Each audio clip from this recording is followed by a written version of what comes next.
we were, I think we converted the Bolza form to the Meyer form, right?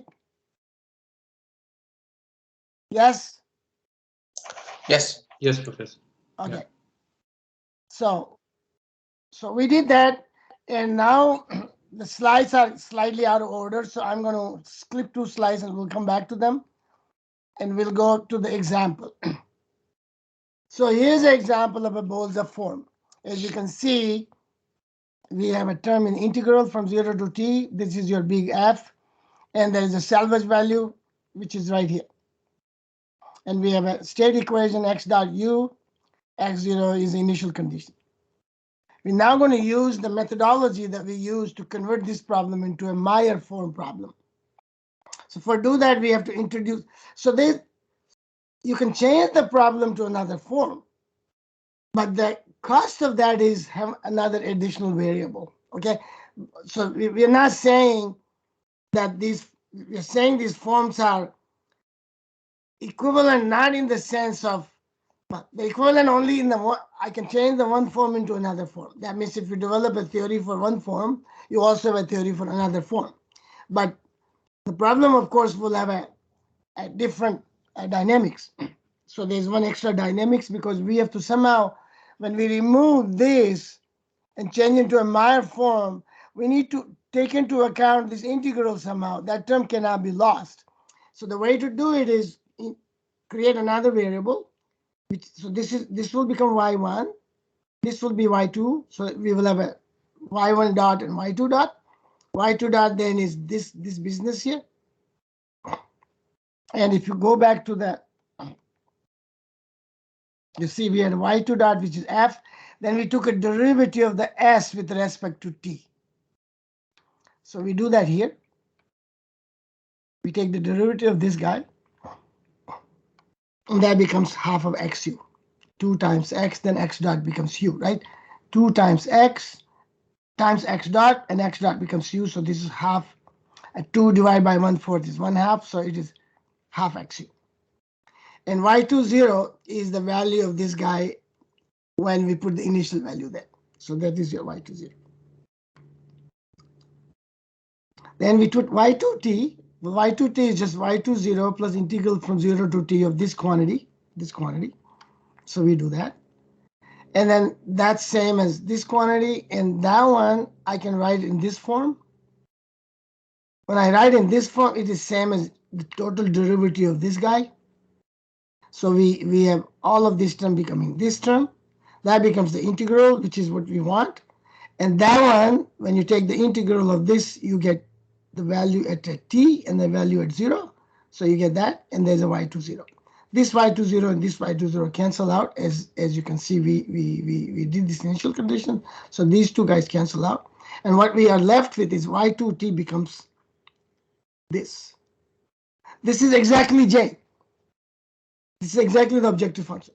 So then we have a problem maximize of j, y2t, which is just that, j, and we have these two equations. So that's a linear Meyer form. You notice that there's only one term that survives. So even though there are two variables, y1 and y2, the general form is c1 times y1 plus c2 times y2. In this case, c1 is 0 and c2 is 1. Just like we said here in the example here. You see C 0, 0, 0, 0, 1, and the last component, which is going to be the yn plus 1 here, and that's your y2 in our example. Okay, any question there? So this is give you the implementation of this method of converting the most complicated form in the sense of many terms. The most complicated form is this. You can call it a most general form, but most general form is still equivalent to that simplest form if you do the transformation. Okay. Now comes the theory part. So the theory part starts with principle of optimality. And this was enunciated by Richard Bellman in 1957. He had a book on dynamic programming, And that states the principle that if I have an optimal policy, the optimal policy has the property that whatever the initial state and initial decision are, the remaining decision must constitute an optimal policy with regards to the outcome resulting from the initial decision.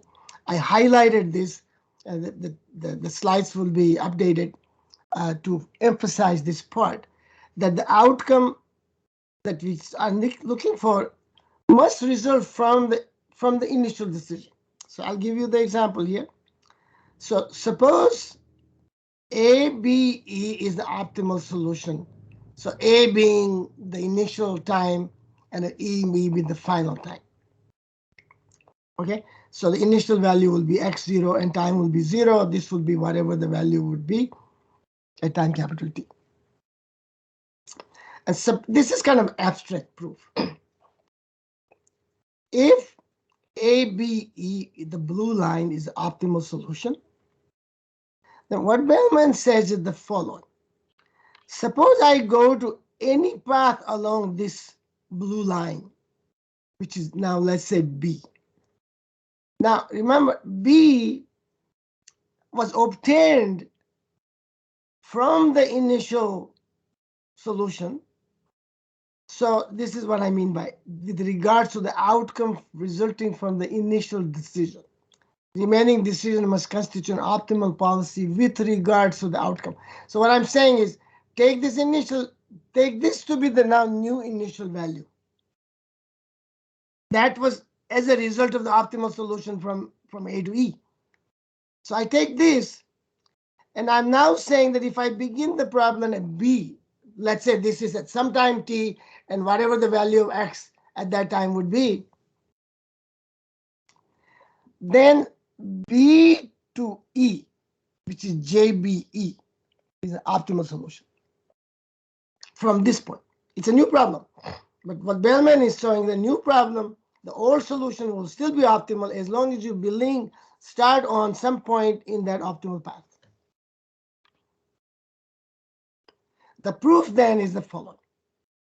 Suppose BE is not optimal, starting from B. Then there's another path which is optimal. This is a fixed endpoint condition, so I put this a fixed endpoint. If it's not a fixed endpoint, we can also do that. It's not really a difficult situation. But suppose then BCE is an optimal path. We assume that such a path exists. So existence is always assumed here. Without existence, we can prove anything. If the things don't exist and we assume it to exist, then we can pretty much prove anything you want. You can prove 5 equal to 7 if you want. So suppose this is not, suppose this is not optimal. Then there's another path, we assume existence here, and another path is BCE, given in red. And that's optimal from B to E. If that's the case, then we know that the optimal value JBCE, the optimal value of this path, which is JBCE, will be strictly bigger than JBE, because this is optimal. This is better than that, right? But then starting from A, JABE, which is this one, which is also a sum because it's integral. So I can take integral from 0 to T and then from T to T. So the integral from A to B and a B to E would be this. So JAB is equal to this. But now let's take the integral of this path, AB and a BCE. So that's JAB plus JBCE. But by this inequality, we know that JABE is less than JABCE. I connect another path, which is AB and the red path C, which is this one. But if that's the case, then original JABE cannot be optimal. So that gives us a contradiction. And the contradiction says that the JABE, the blue line from B to E, or AB, that gives a contradiction that says that optimal path, the ABE is an optimal path. Is that clear now? We're going to use this principle in a big way now to derive the maximum principle. So if you have any question here, we need to get it there right now. If I had a free endpoint problem, it's not a big problem because then there will be E1 and E2. And I have another which is going to be ABC E2, and this will be ABC E1. Once again, there will be a contradiction, and which will prove that the ABE is optimal. So either way, it doesn't really matter. Bellman principle holds. Any question here? Okay. So now we're going to go to give you an intuitive application of dynamic programming. And I give this by example. I don't put this in a book because the book assumes that you know it. But I'm assuming that you know it as well. But this is a refresher. And those you don't know will also can use it to again get the idea. So the Bellman's optimality principle is now being used to solve the problem. It's not just the principle in abstract. We can use it. And here's the demonstration of this use. So the stagecoach problem in the Wild West in the United States was going from San Francisco to New York. And during this trip, they were done by a stagecoach. The stagecoach was basically a bunch of horses and a coach behind it. And maybe 5 or 10 people will sit in the coach. And they go from San Francisco to one of these points, which are like junction points. So here you go to Cheyenne, Wyoming, and there people will reshuffle. There'll be another stagecoach that's going to Chicago. There'll be another stagecoach that go to St. Louis. There'll be another one in Cheyenne. So the people who are going to New York City will go to different stagecoaches. Okay. And there's a cost of each segment. That means you pay, just like you pay an airline segment from one city to another city to the next your destination. So there are these costs. And these costs may depend on distance. They may depend on territory. They may depend on how risky the territory is. And in those days, there were also the problems with American Indians at the time that the people had to worry about getting ambushed. So there has to be a security and all of that stuff. So there's a cost of that. You can buy insurance. That's a cost of insurance. So whatever it is, for our problem, there's a cost. So we're saying the cost of going from San Francisco to Cheyenne is 2, and from Dodge City is 4, and from to Santa Fe, New Mexico is 3. And then from 2, since there are too many branches here, we put a table. So going from Cheyenne to St. Louis, Missouri would be going to 2 to 6, which is $4. So this table gives you the cost of each of these segments.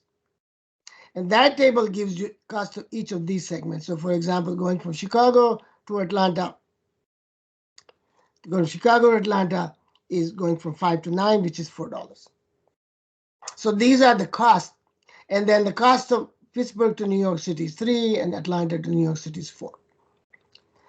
The idea now is to find the minimum cost path from San Francisco to New York City. Now, the most people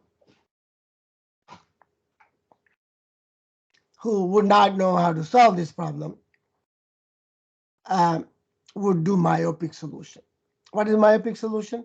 Well, I start from here, and I have to go here. So I have 3 choices to go there, and I choose the best one, which is $2.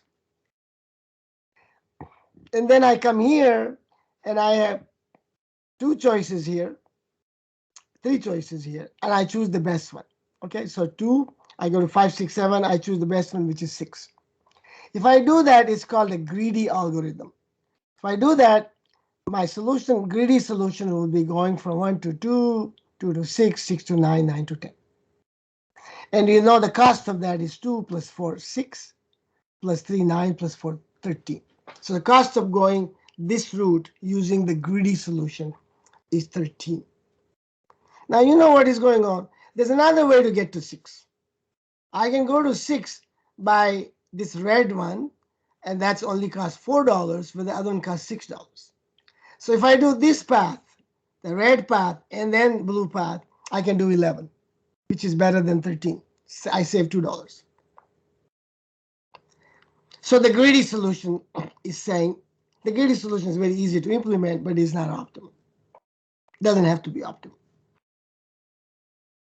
So what is the other way? Well, the other way is take every possible path. There are many, so you can go this path and go this path and go this path. Find the cost of each of these paths. There may be umpteen paths, maybe 20, 30 paths, and you compare each one of them and you take the path which is the best. This is called the brute force. Well, the brute force can work here because this is not a big problem. But if I give you 1,000 cities, the brute force would be a very complicated methodology to solve the problem. In fact, the traveling salesman problem have been solved by using dynamic programming for 1,000 cities.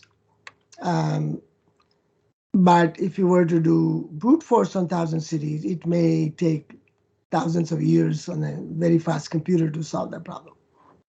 Okay, so that is what I'm trying to say is that the brute force may work here, but it won't work in a large problem. And we are interested in having an algorithm that is better than a brute force algorithm. So that's why we're going to do the dynamic programming here, which may be which may not look as good here because brute force is also not that complicated. But we are illustrating this problem to give you how the dynamic programming works. Okay. So what we do is we develop what is called the recursion equation. So what we're saying is they call this a node U, this U1, this is U2, this is U3, and this is last. So we have a path going from one, this is a fixed endpoint problem. Everybody is going to go to New York, okay, in this problem. So the person who's going to New York in this problem can say the optimal, so let 1, U1, U2, U3, 10 be an optimal path. That means you will select one from here, one from here, one from here, and you go here, okay?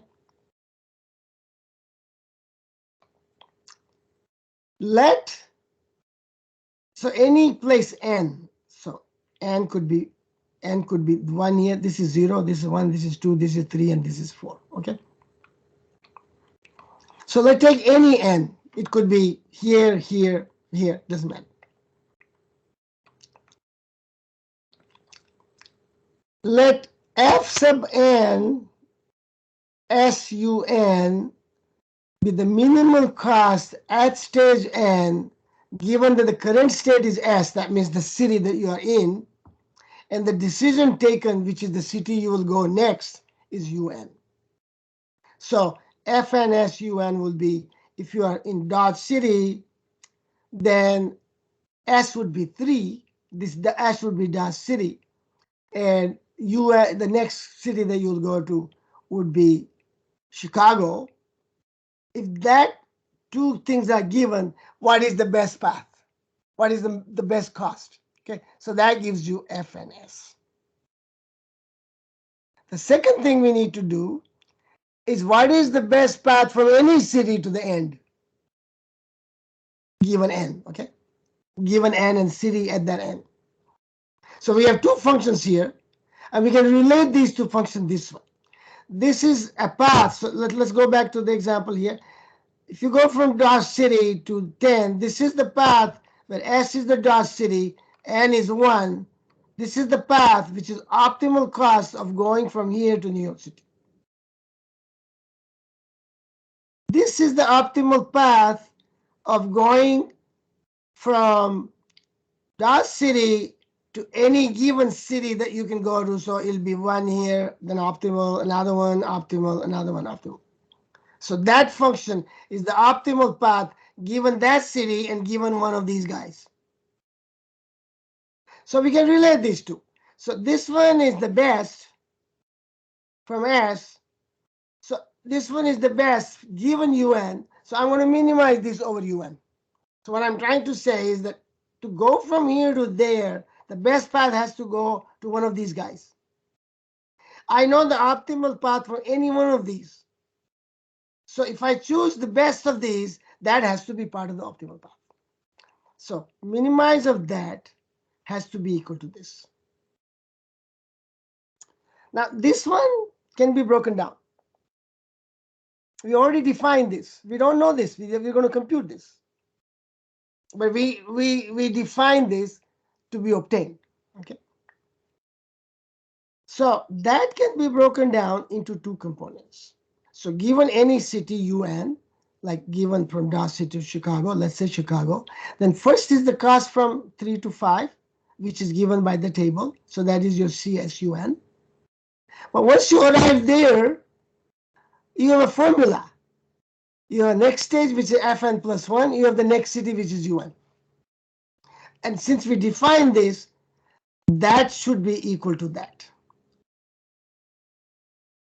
And if I take the minimum of that, then that should be equal to that.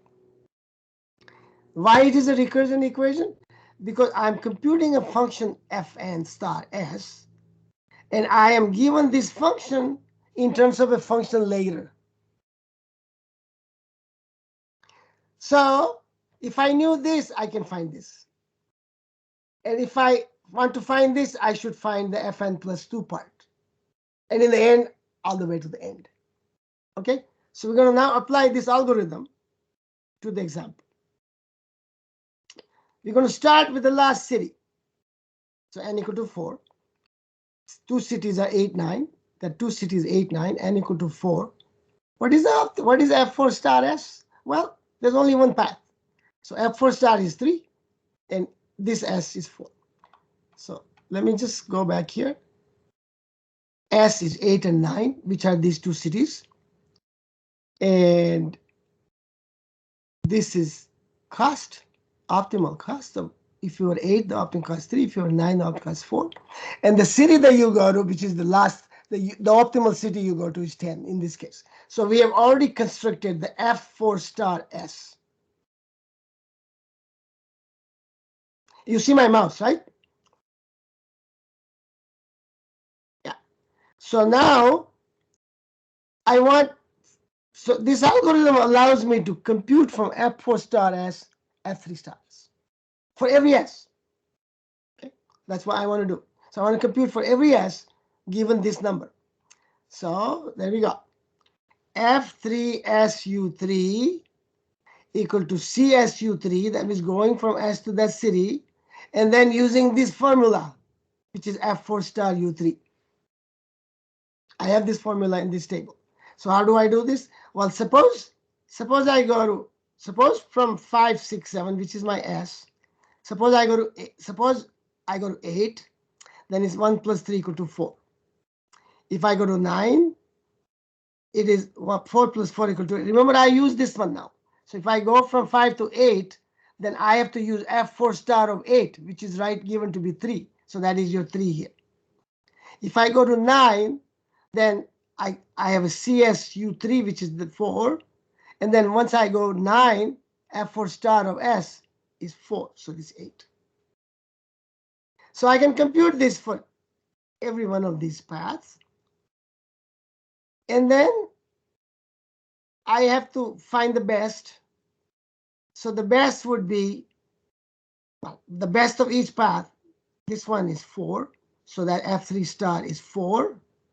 And the city you go to is 8. So U3 star is 8. Here, F3 star S, which is the 6. So F3 star 6. I'm going to choose these two. So this is the minimum. So when I choose the minimum, you can sort of see what's going on. The U3 star is 9 and the cost is 7. So I have constructed F3 star S.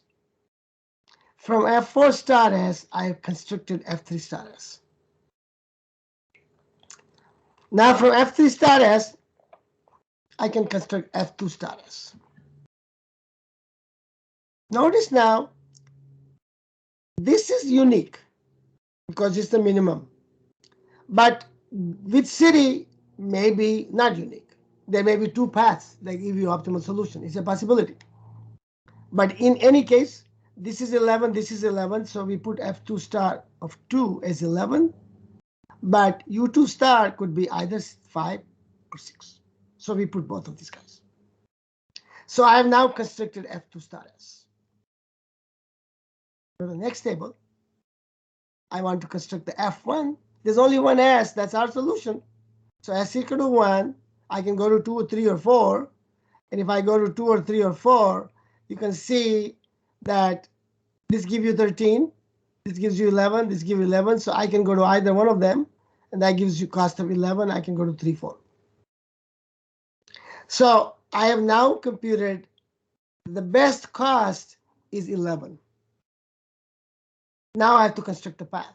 Well, I construct the path by these tables going backward. Okay.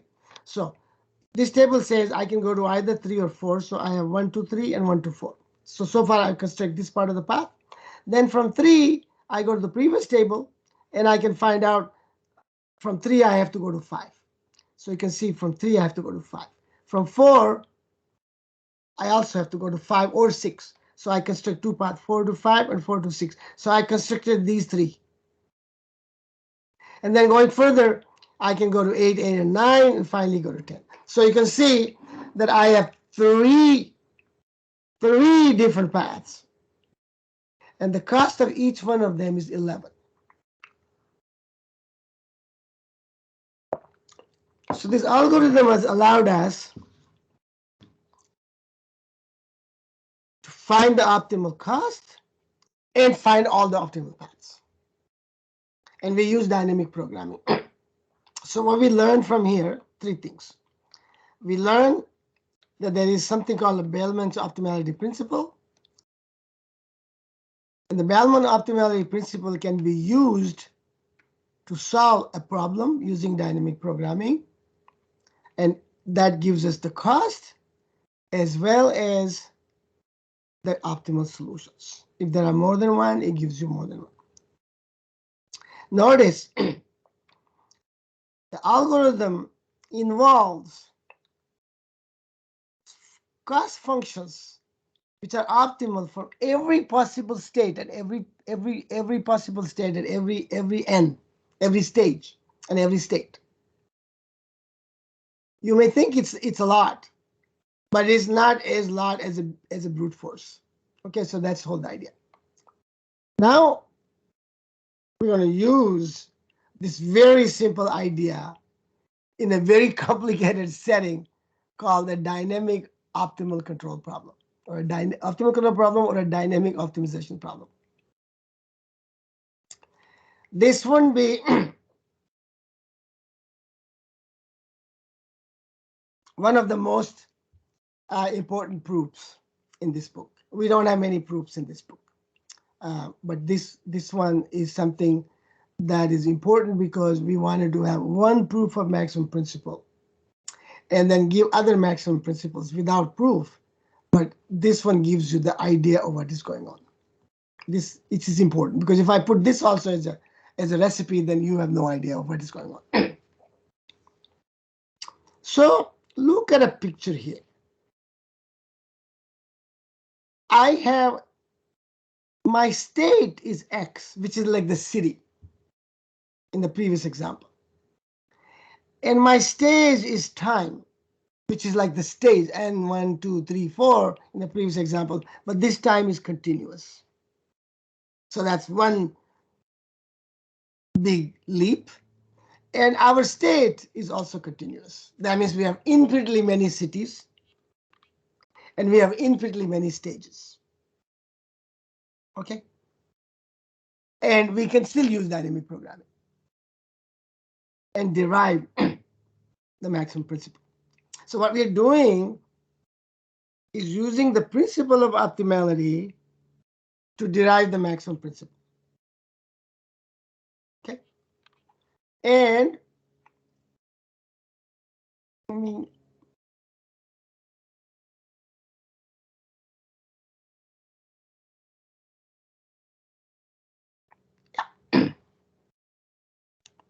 so I'm going to, so just like I assumed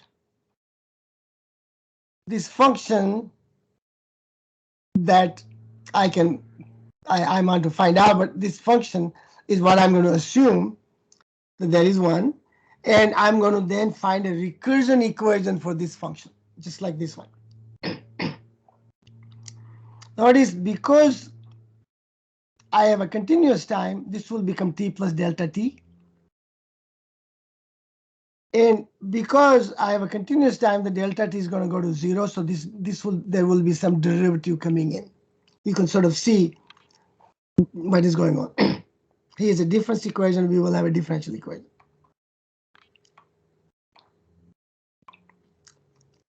So let's take any city and any time. Okay. So in this case, it's xt. And I don't put star anymore because this is called value function. So let vxt to be the value function, which is the best solution from going from x at time t all the way to t. Here we have a free endpoint problem. We don't fix xt, but whatever xt is, there's a value of that xt. So vxt, which is the value function, is defined by the cost of going from t to t, which is given by this big function, an integral. Because I have, so let's go back to the problem. We are now trying to solve this problem. So you see the cost function is from 0 to t, and this is sxt. But if I start from any t, then I would integrate from t to t, and I have to start this differential equation starting from t, and I have to take the value x0 to be the value at xt, because I'm starting at xt, small t. So I have to kind of reformulate this problem beginning at time small t and beginning at some state x at that time t. Okay. Any arbitrary x, because remember I have to find every city. So I have to have the for every x. So x can be arbitrary. Okay.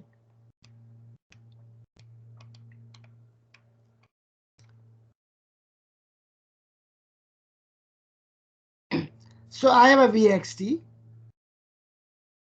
And if I go to the next city, which will be x plus delta x, and it will take delta t amount of time to go there. But once I go there, I know the optimal value from that to the end. That will be given by this formula or this function. So let's look at this picture now.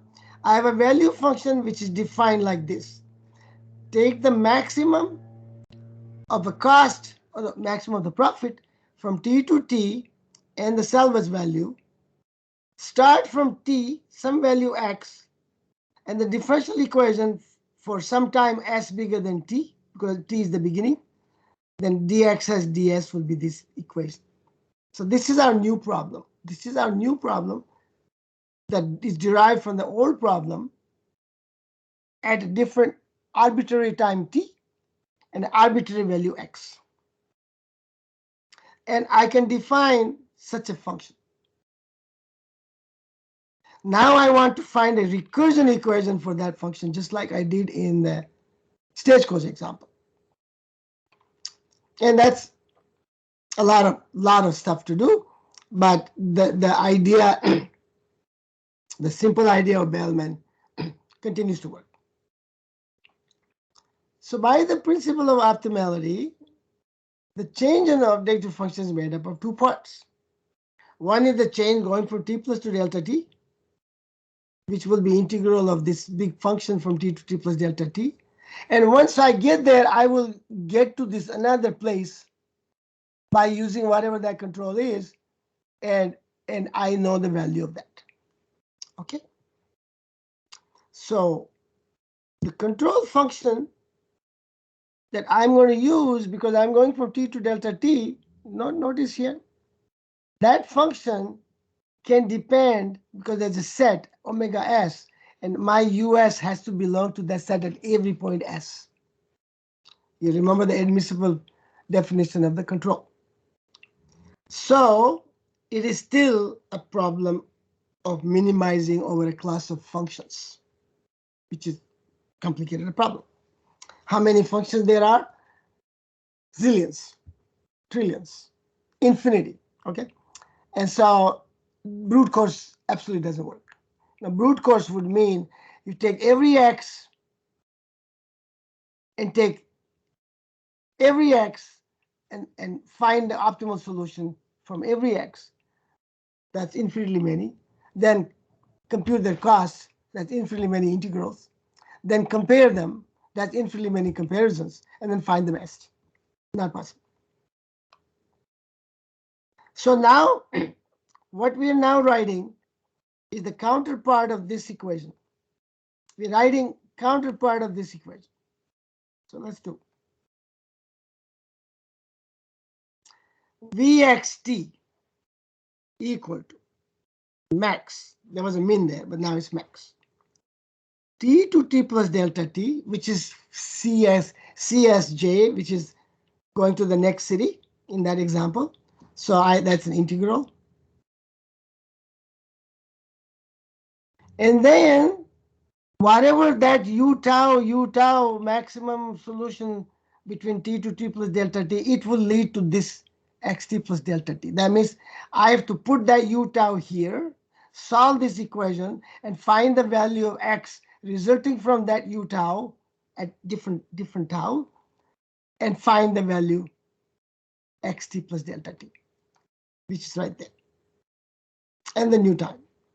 Whatever that value is, I don't know, because it will depend on this. So this is a slightly different problem. There I know which city it goes to.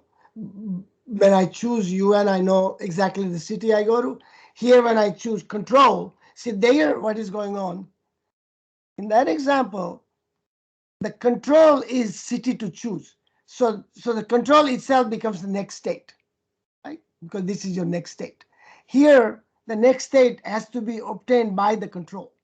Okay, so that is a slight difference here. And because of slight difference, I cannot tell you which city I will go to. I can only tell you that whatever I do will give me that city. And whatever that city is will come here. So that much I can write. Any question here? Professor, I could not really get the value function at t plus delta t, like the intuition behind the value function at t plus delta t. The other part I got. Yeah.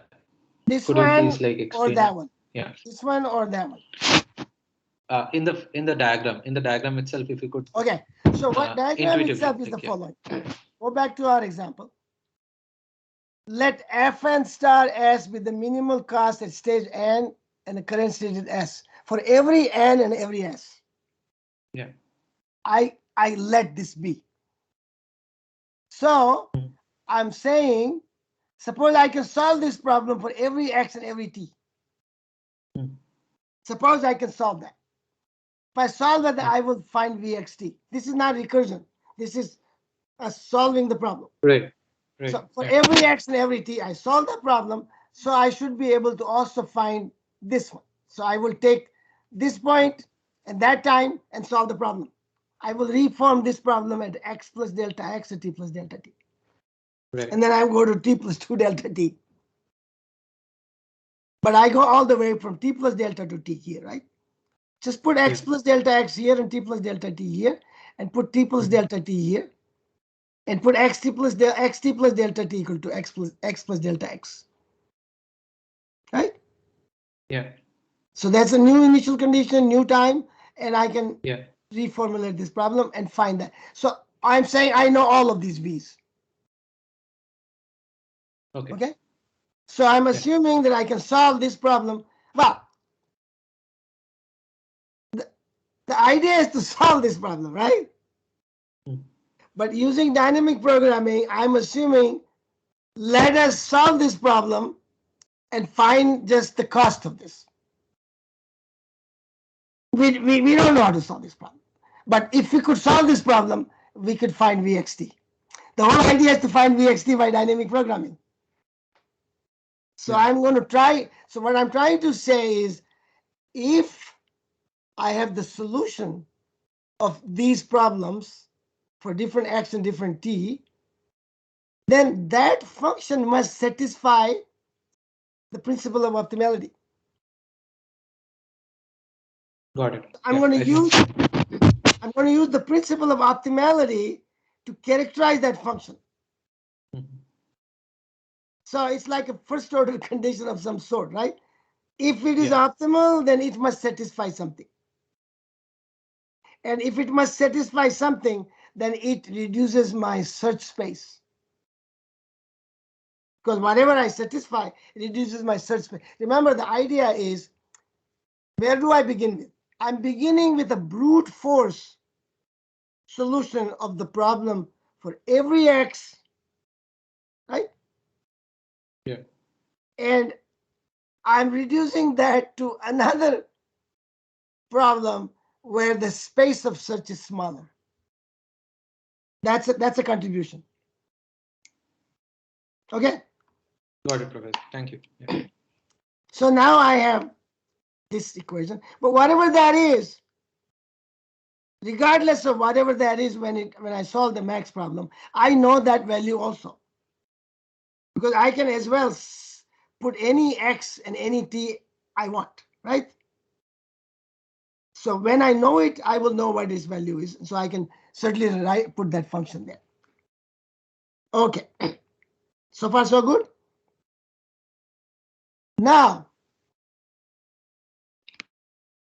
we are going to do a number of things. And this is calculus. Okay? Nothing more anymore. This is still a calculus of variation problem. This is still a problem of maximization in a function space, because u tau from t2 plus delta t is still a function, right? It's a small function from t to delta t, but it's still a function. And we don't know how to solve functional optimization problem because they're difficult. We know, but they are difficult. Okay. So I know f is continuous. I'm assuming that. And so I can approximate this integral by this. When I integrate this integral, I will have some approximation term called O delta t. So this is approximately equal to this, but I put exactly equal because I put these approximation terms here, whatever that approximation is. But notice what I've done. When I do this, I have changed the problem into just one u at time t, not a function between t to t plus delta t, just only one u at time t. It's a single variable problem. U can be a vector, but it's not a function. Because on this side, there's only t.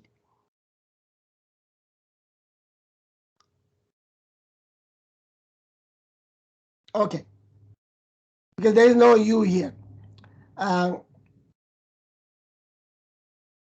Actually,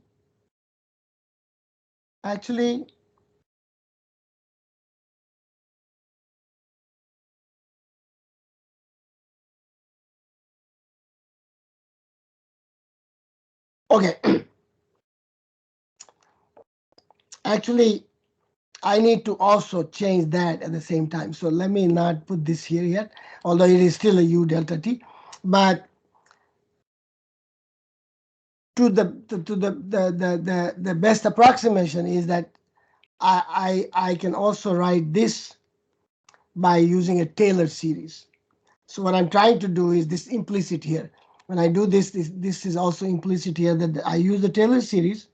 The Taylor series says, I expand this Vxt, take the derivative V sub x, then x dot, take the derivative V sub t, and then delta t and O delta t. Is that clear to everyone? If I take a Taylor series expansion of this function around xt, because this is a neighborhood, I can do this. Okay, I take the derivative as to x, derivative t. Is that clear? This is delta v delta x dx dt times delta t. And this is delta dv dt delta t. Okay. So I substitute this in there. Now, now it's better to put this way. I already did it here, so I'm going to remove it from here for the time being. Okay. So, and that O delta t also goes with O delta t. So the sum of O delta t plus another O delta t is still O delta t.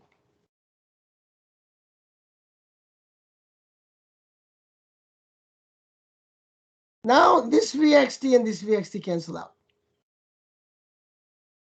So I have this equation. Now I divide by delta t. So the delta t all cancel out, and I have this term. Now I let delta t go to 0, and I have this equation. So the dynamic programming gives us an equation for V. So what we are now saying that if Vxt is the optimal solution of this problem for every x and every t, then it must satisfy this condition. And this right-hand side, given Vxt, is only a regular maximization problem. It's a problem over a vector, not over a function.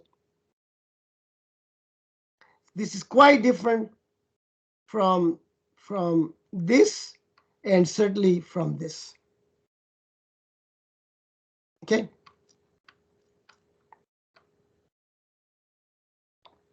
And of course, Vxt has to satisfy this. Because if I begin with t, then let's go here.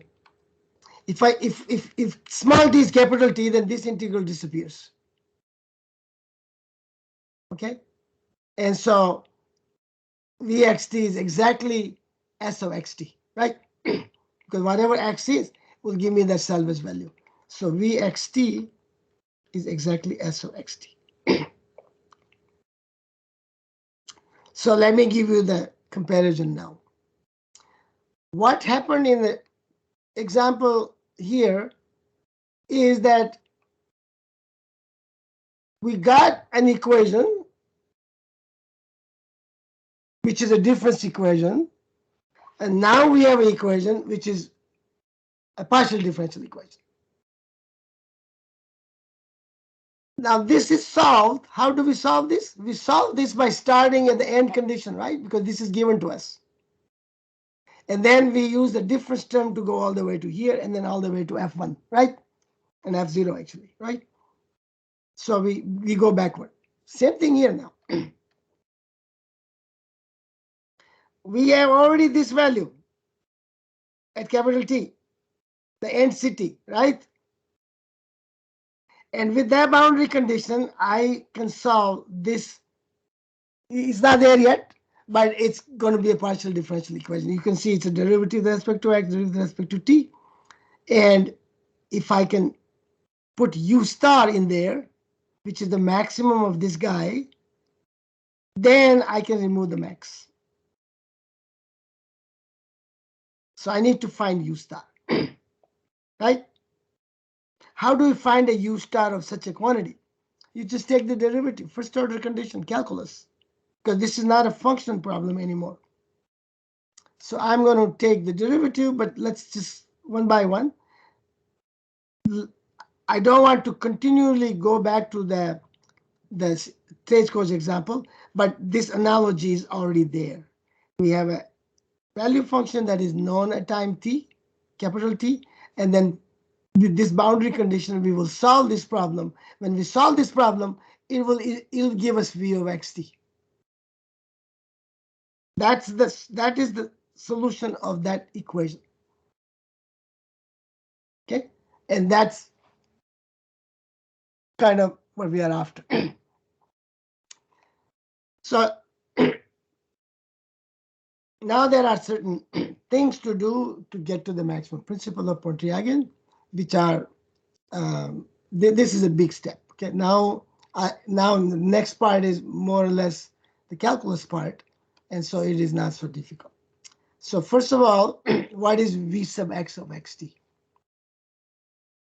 Well, we know that the first derivative of value function is going to be a marginal contribution of the state variable x.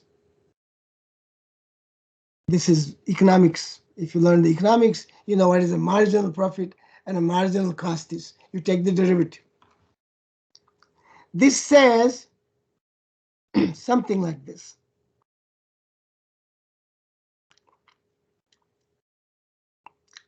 It's, well, there'll be more later, but let me just go here a little bit.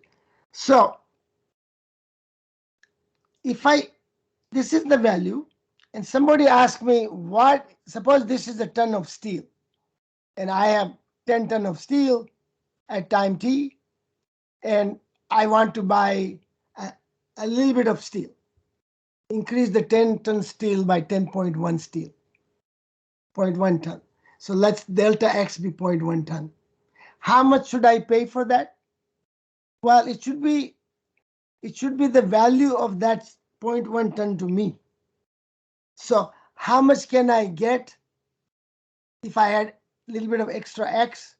How much can I improve my optimal solution? That is nothing but the marginal value of that extra steel. Okay, so this is basically gives you the marginal value of having a small increment in x. I define that marginal value at the optimal path to be lambda t. Because remember, x star t is also a function of t. So I can really define that to be lambda t. Okay. Once I define lambda t, then I can write this guy in terms of, I can define the Hamiltonian h of u x lambda t to be f plus lambda times f. And if I do that, then I can rewrite this equation 2.15 like this.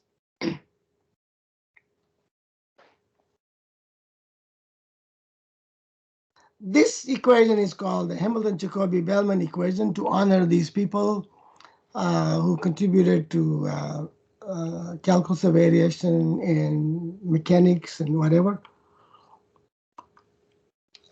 and Bellman in the end.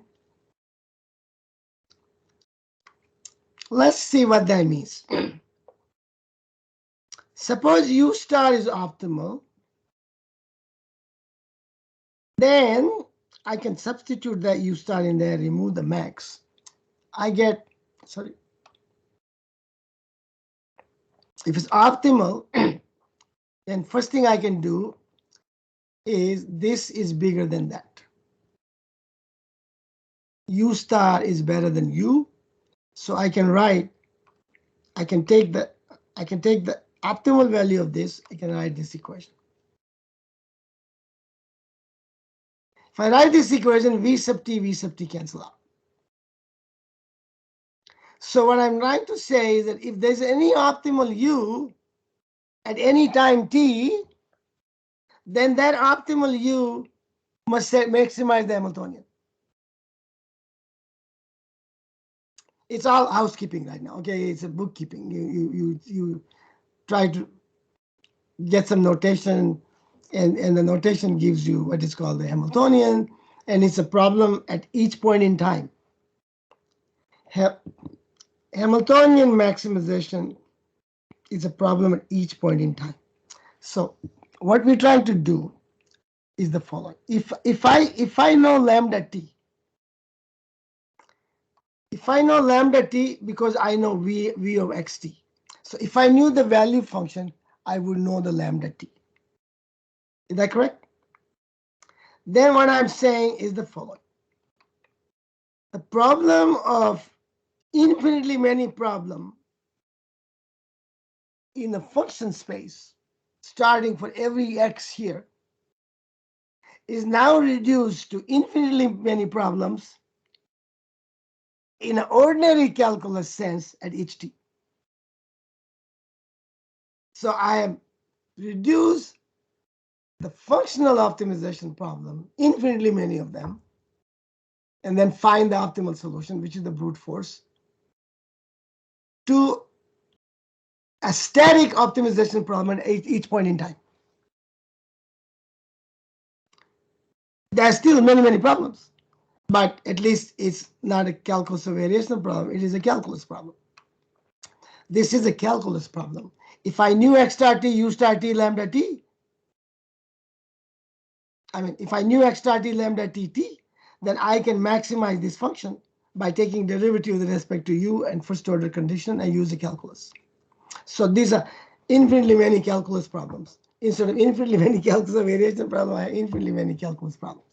But the $64 question is that this requires me to know lambda t. I don't know that. So all I'm saying is I'm after necessary conditions. So it's not like if I knew lambda t, it's only going to be given to me by God, then I can solve the problem. But there is no God, and so I don't know what to do.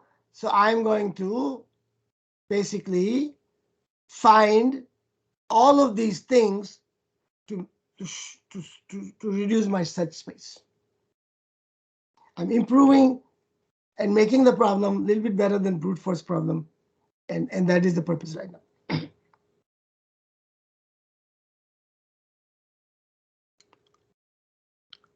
Okay, that's just a remark. The lambda is only defined optimal path, so I don't need a star. So now the question is the following. If lambda t has such magic powers that if I knew it, I can change the problem from functional problem to a calculus problem. If it is such a magical power, it cannot simply be arbitrary. It has to have some properties. So my next slide tries to derive this property. Okay, so we're going to now derive this property. It cannot be, it must be a very special lambda t. So in what way is this special? Is the next problem. Please ask question anytime. I'm trying to give you the intuition behind all of these one by one. So now I want to find out how to derive this lambda. How to find this lambda? Well, suppose I change x star t, which is the optimal value at t, to perturb it by a delta xt. So I get a new value here. I'm going to perturb it so it's in the neighborhood. Remember now, if it's one variable, scalar, then delta xt is just a small number. But if it is vector, then I need to have a norm on the vector, and that norm has to be less than epsilon, which is what is how to call neighborhood. Remember, we defined such a norm in chapter 1. I'm not using these norms in any big way. I'm using this norm only to define neighborhoods. So as long as you know what the norm is, what the neighborhood is, this is it. This is one place where I get the norm. Starting chapter 3, 4, 5, we don't even get these things anymore. It is only for the proof that I define those in chapter 1. So if I have this, I can write this. Because U star is optimal for X star T. But U star is not optimal for XT. Because when it's optimal for X star T, its value is 0 from equation 2.19. But if it's not, then I cannot say it is 0. Sorry. I cannot say it is 0. So it has to be, if it's not 0, it has to be what? It has to be smaller than 0. Because this is the maximum. And this is something very interesting. Now see what is going on here? U star T was constrained in omega, like this. So if I take the first order condition, I have to use Lagrangian. Remember in the calculus, if I have an unconstrained problem, I take the first order condition, set it to 0. But if I have a constrained problem, I have to use the Lagrangian. That's complicated. But notice what's going on here. If you look at these two functions, everything else is given except here's X star, here's X. Which means that this quantity is maximized over X. Right? And X is not constrained. Right now, it's not constrained. Because X is constrained, it will be a chapter 4 problem. It's going to be much more complicated. But here it is not. So that's why I'm giving you a proof for an unconstrained problem. If X is not constrained, then we can say that the right-hand side of this problem, if I put xt equal to x star t, it will become 0. Because if u star t is optimal for this guy, then, let's give the argument here. Left-hand side is 0, since u star t maximizes this. Right-hand side will be 0 if u star t also maximizes for this x. So if u star t also maximizes for that x, then that right-hand side will also be 0 for that x. But in general, it wouldn't maximize for any x. So the right-hand side will be less than or equal to 0. So I can write this equation. I just repeat what I said. That means that the right-hand side is maximized at x equal to x star t. That means if I took the derivative of this with respect to x, that derivative should give me the value x star t. Because that's first order condition now. It's an unconstrained problem in terms of x. T is given, small t is given. So it's only there in the notation, but it's given, right? So I take the derivative of the right-hand side of 2.23 with respect to x, and at x equal to x star t, that has to be equal to 0. Because x star t is the maximum. So the first order calculus says if I maximize over x star t, it will be 0. Maximize over x, then at x star t, it has to be equal to 0. So I take the derivative of the right-hand side, that is h sub x, and this is vt sub x, and I put x equal to x star t, it is 0.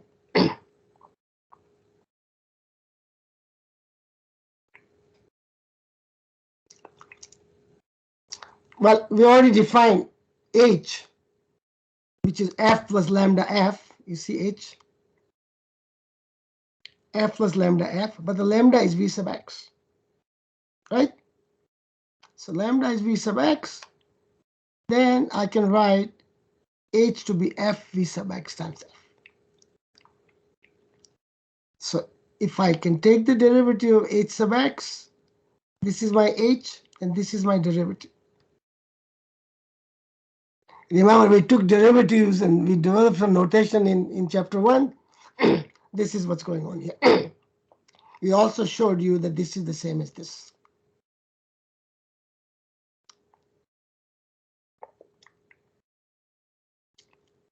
Okay.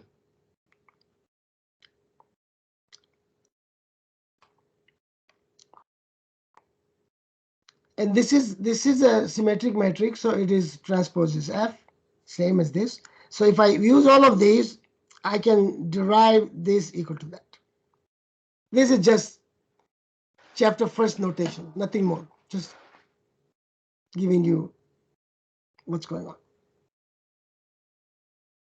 So why this proof is not rigorous?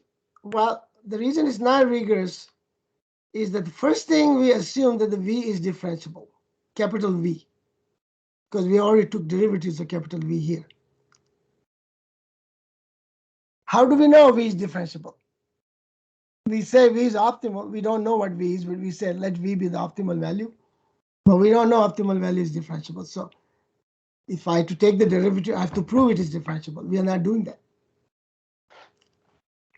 But there is a way to prove it in a more general setting, and that is beyond the scope of this course. So this is the first simplified, not rigorous, heuristic kind of proof, okay? I'm going to do one more. I also assume V is twice differentiable. That's even more than the first differentiable. So again, I'm telling you that this proof is not rigorous in that sense, but it's very intuitive. It gives you all the ideas that you want, gives you step by step, tells you what's going on.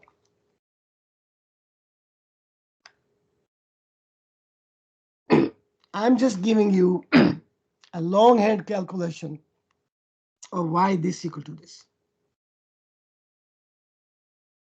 So let's look at it very quickly. Value function is a function of x. X is a vector, column vector. x1, x2, xn. We know that a gradient of v with respect to x is a row vector. So v sub x is a row vector vx1, vx2, vxn. If I take its derivative, it is also going to be a row vector. Okay. What is this term? Well, this term is vx1 because I'm taking derivative with respect to t, and this function v is a function of x and t. So this v sub x1 is also a function of xt. So if I take the derivative of that, first I have to take the derivative for x1, and then I have to take the derivative. No, there's a vx1. First I have to take the derivative to x, and then x dot. Same for this, same for this. And then I take the x dot, and then take the derivative with respect to t. So this is a partial derivative with respect to x, dx dt, partial derivative with respect to t. So each of these terms is given by these terms. What are we going to do with this? Well, this one is a column vector, and this one is a row vector. So I can sum this guy like this. This is the same as this. And that guys, one by one, can be put here.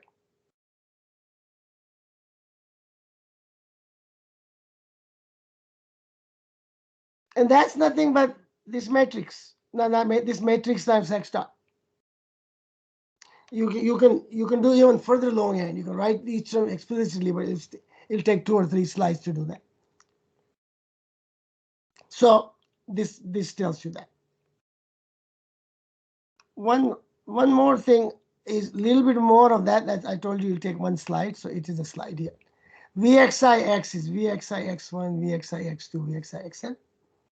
And Vxx dot then is this times that, which is exactly this. So that one goes into here. See Vxx dot. That was right there. This is the longhand version. So you can go 2 slides. And once we are done with all that, we can substitute these. So we have 2.25 and we have 2.26. Where's 2.26? 2.25 and 2.26 is hidden.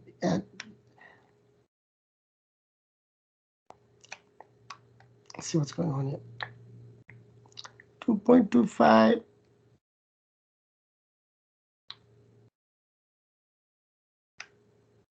Is that hiding from 2.25 in 2.26? This is 2.26. But is there a number here? Ah, here. I'm sorry. The number is being hidden by Primit's photo. It's in that corner. Sorry about that.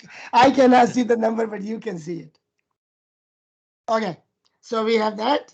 And so we get an equation for lambda. You see, I was trying to say if lambda has such an interesting role it plays, then it must have some condition that satisfies, and that condition is given by this. And lambda t, of course, is given by we already know what the value function is at time capital T, so we also know lambda t. So what we have now together, all of these, we have an equation for lambda dot, which is given by this, and lambda t is given by this. So we have a differential equation for lambda. Okay. So let's summarize what we have done so far. We are saying the following. Given the original problem, the necessary condition that u star t, a trajectory from 0 to t, to be optimal is as follows. U star t, when I solve the differential equation, which is the state equation, I would get x star t. So that's the solution given this u star. Remember, if you go all the way to problem 1, if I put u star t here, I solve this equation, I'll get x star t. So that's what I'm saying there.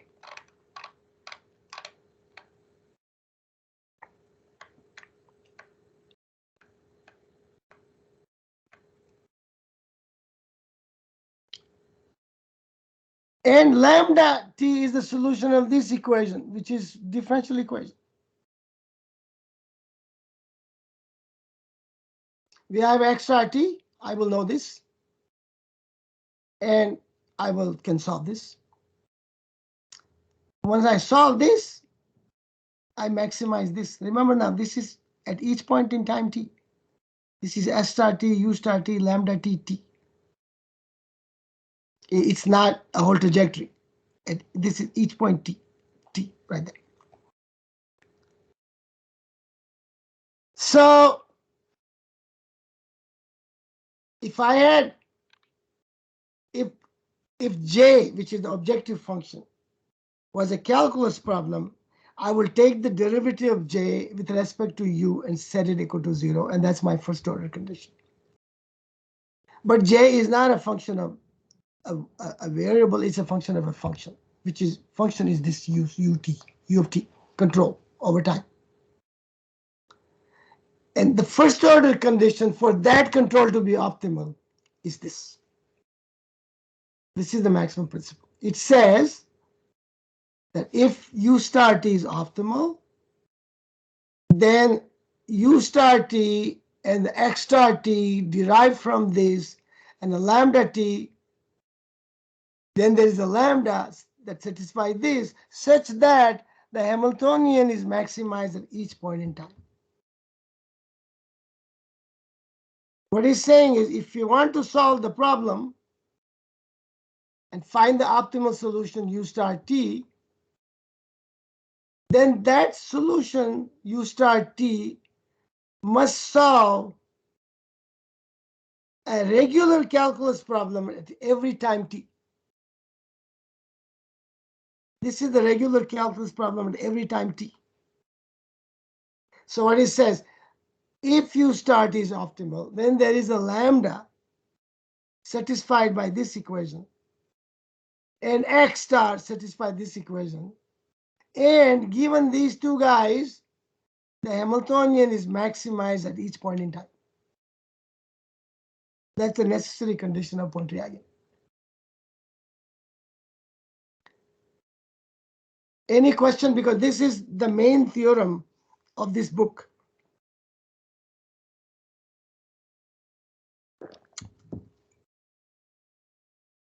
We start with VXT. We never found VXT. But if that VXT was optimal, then it gives us this condition. Of course, once you have the U star T and X star T, you can integrate and find VXT. Solution of this equation gives you VXT. A solution of this problem. But Pontryagin does not insist on solving for VXT. It insists on solving for the optimal control itself. The dynamic programming on that and solve for the value function VXT. Here we use the dynamic programming, which would solve for VXT if we could. But because that function is optimal, it gives us the condition for optimality of the control itself. So the optimality of VXT allows us to find a first order condition of optimality for U star T. We will solve several problems as we go along. So I think I will do one more slide and then we'll take a break. How do you solve this problem? Computationally, what is the meaning of this? Well, this is the next slide, gives you the meaning of how you go about solving this problem computationally. Remember, nobody is telling you it is simple. But hopefully it is simpler than a brute force, which we do not know how to do. Something called a two-point boundary value problem. And it is like this. Since this is a calculus problem, I can maximize this with respect to U at each point in time. When I maximize with respect to U, that U is going to be a function of X star, lambda, and T. Has to be, because everything else is there. So this U star T is such a function. This is calculus problem at each T. It gives you this. Or any other way, whatever way you want to do.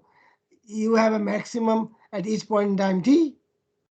You plug that into this equation and that equation. What do you get? You get this initial condition and you get this final condition. That's why it's called two-point boundary value problem. One boundary is defined at initial time, one boundary is defined at terminal time. Now, you solve an Excel problem as a homework, right? Right? One of the homework was an Excel problem that you solved, right? Not for this session. Huh? The assignment of the Excel is not for this session. But there's an assignment. There's a homework. I think it's gonna be for the next session. The Excel. Okay, I'm sorry. Oh. Okay. So there will be an Excel problem that will tell you how to go about solving this. Okay, we'll talk a little bit more about when you get there. And at this point, let's take a break of 10 minutes and we'll come back.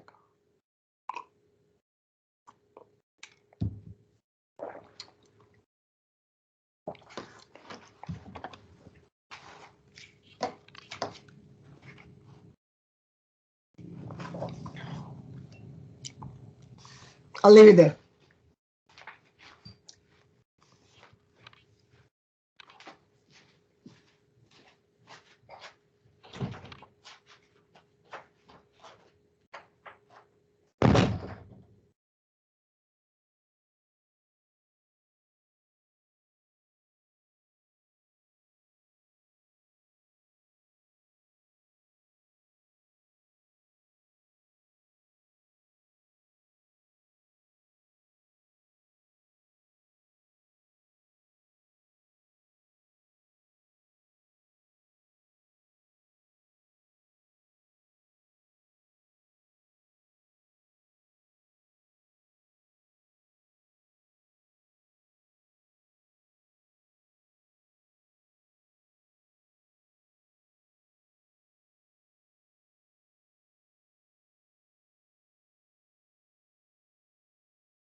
Okay, is everyone back?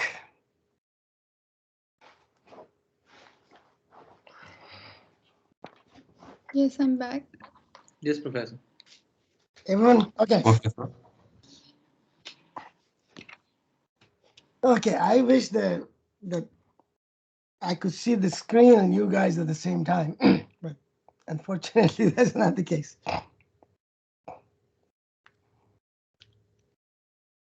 Go back to, okay.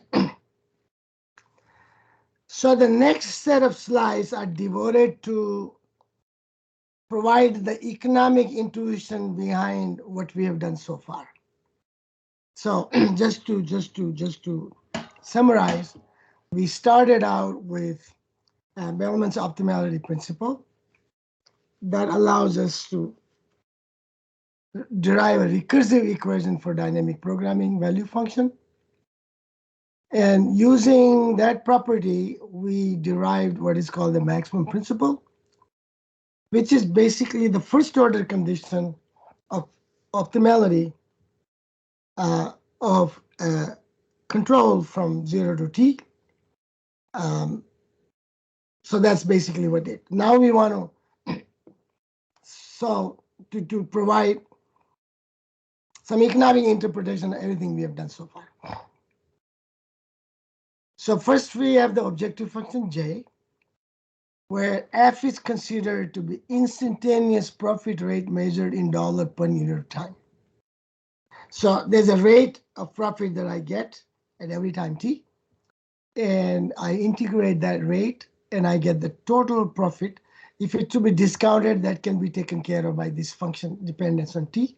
So it is basically the total profit from 0 to t coming at each instant in time at some rate. And then when we are all done, we end up with some state. And that state has some value, which is called the salvage value. And together we have what is called the objective function. If you multiply 2.18 formally,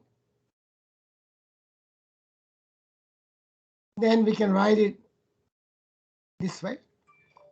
F dt plus lambda ft. F is nothing but x dot. And if you take x dot dt, it's become dx. So from t to t plus dt, if you take from sometime t to t plus dt, then that is the amount of profit you get from t to t plus dt. At the end of this time t plus dt, your state x changes by an amount dx. And because the state changes from x to dx, we have a different value of state. And we want to find out how much the new value of dx contributes. Well, we know the lambda is the per unit value of the state. It's the marginal contribution of the state to the objective function. The lambda times dx is the value of that state. So what we are now saying is we have a direct contribution from t to plus dt, which is this f times dt. And there's another contribution, which is the indirect contribution, which means that once I'm at dt, t plus dt, I have a different value of x. And when I solve the problem with this new value of x, I should get some new value of the objective. And that new value should be approximately equal to lambda times dx. So when I apply a control u from t to dt, then it has two contributions. One is it gives me some profit from t to t plus dt. Secondly, that control changes my state, and that state may have a positive or negative contribution, which I must to factor in, and that is the lambda times dx. So HDT, which is this quantity, is the total contribution to the value function j from t to t plus dt when xt equal to x and ut is u in the interval t plus dt. That means that u, when I say Hamiltonian must be maximized, I'm maximizing the total contribution at that time t. So this condition called Hamiltonian maximization, it says that I contribute not only the direct contribution, but also maximize the indirect contribution.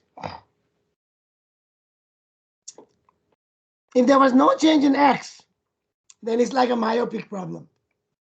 I can maximize at each dt and just sum them, and that would be just this.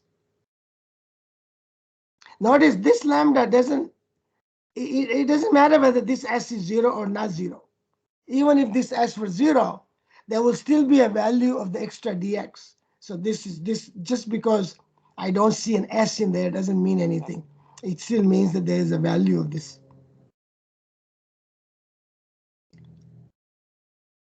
Look at it this way. Suppose I invest in a stock. Then let's assume that I have a stock today and I will sell it tomorrow.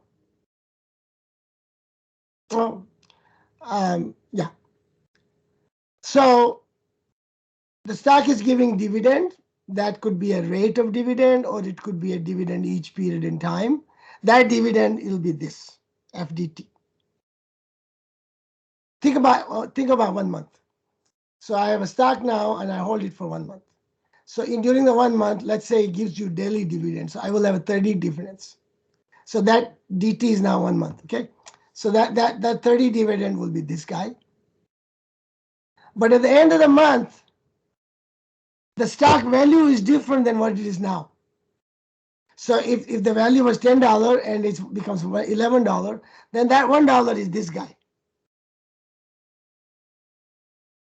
Okay? So that's appreciation of the capital. Okay? That gives you the sum value.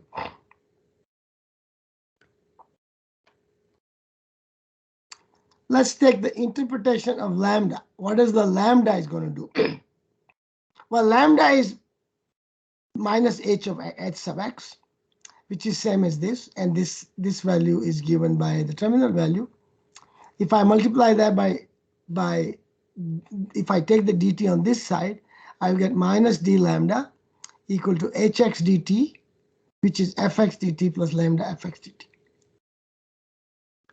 What is a minus d lambda? Minus d lambda is the marginal cost of holding the capital from x to t plus delta t. And the marginal revenue is investing the capital. And that revenue consists of direct marginal contribution and the indirect marginal contribution. So it says that the marginal cost of holding the capital is the same as the total marginal revenue of investing in the capital. So the adjoint equation says that the marginal cost equal to marginal revenue along the optimal path.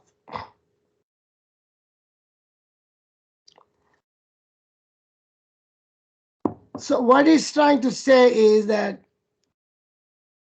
if I have a lambda which somehow gets derived in a way that it equates the marginal cost equal to marginal revenue, then that lambda is the right value with which I can stipulate my indirect profit and allow me to maximize the Hamiltonian at each point in time. Remember, when I maximize each point in time, I'm not looking at the future.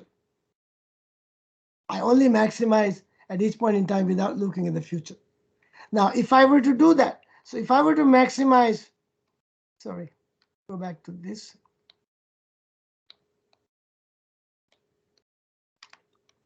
Here, it's okay. If I were to maximize f, forget this. If I were to maximize f at each point in time, it's a myopic problem. I maximize at each point in time without worrying about the future.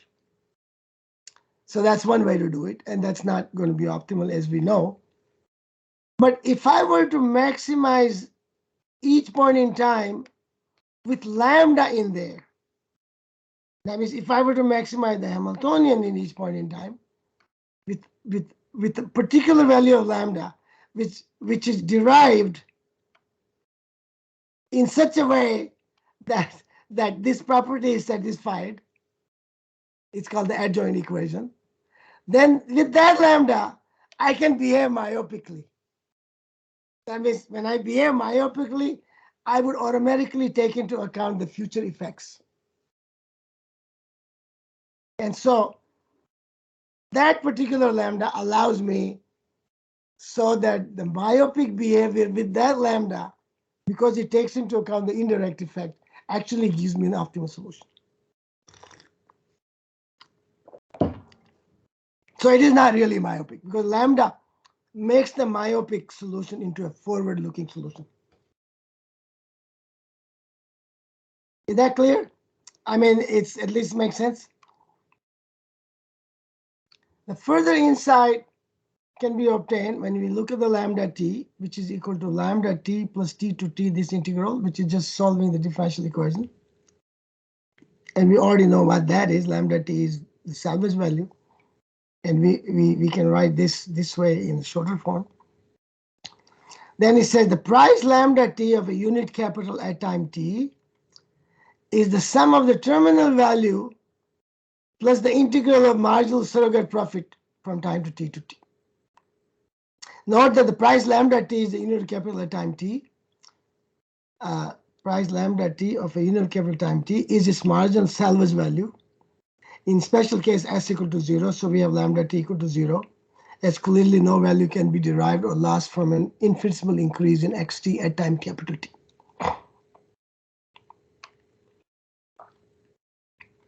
Now, we're going to use the maximum principle to solve some very simple problems. Notice that if you solve more complicated problems, either they are stuff of research papers, or you may not be able to solve them, but you can find some properties which also allow you to publish those papers. Or you can solve them numerically, which we will show a little bit later when we do the Excel program, or at least for the simple problems. So this book chooses to solve few very simple problems for which we can get explicit solutions by using the maximum principle. Some of these solutions are so simple that you can almost guess the solution. But regardless, if you guess the solution, they must still satisfy the necessary condition of optimality. And then in chapter 5, 6, 7, and those chapters, we will solve more complicated problems. And some of them may not be explicit, but we will derive their properties. Okay. So here's a problem. The problem is maximize this subject to this equation. Initial value is 1. Control is between -1 and +1. So this is a problem. The general problem can be this problem if you set t equal to 1, big F equal to -x, and s equal to 0, and f equal to u. So this is the special case of a general problem, of course.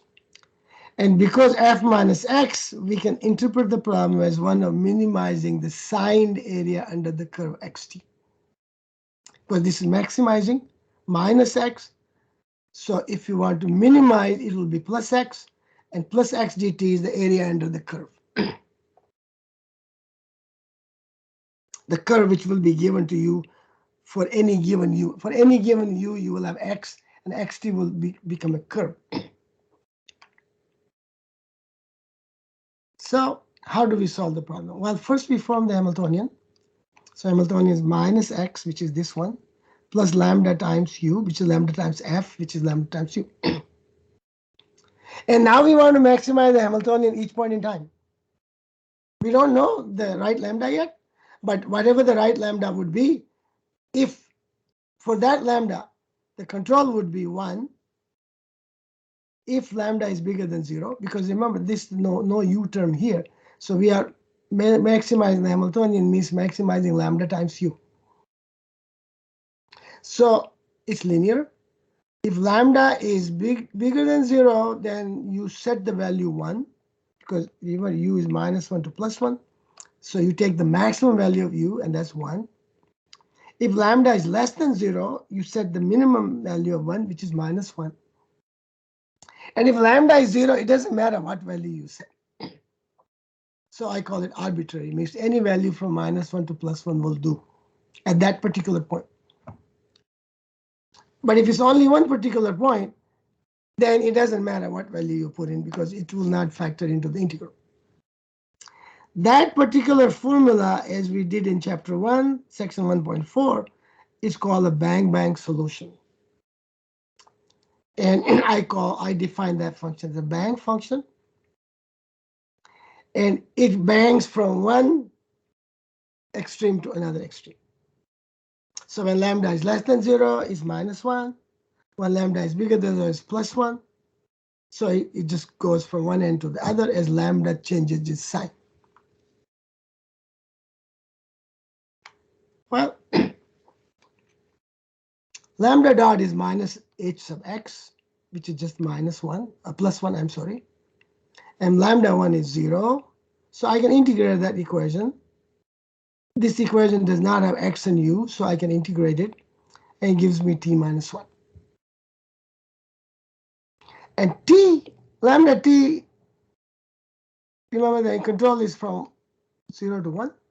So lambda t is less than 0, all the way from t to 0 to 1, because this value is strictly less than 0 until 1, and at 1 it is exactly 0. So in this interval from 0 to open interval 1, I can set u star t is -1. Because lambda 1 is 0, I can set any value I want, but it's not going to do anything to the integral. So I might as well set equal to -1 and make u star equal to -1 for all value of t from 0 to 1. I just modified the control at equal to 1 to any value. I just set it equal to -1 instead of half or 0. Wouldn't make any difference, but it's easier to do it this way.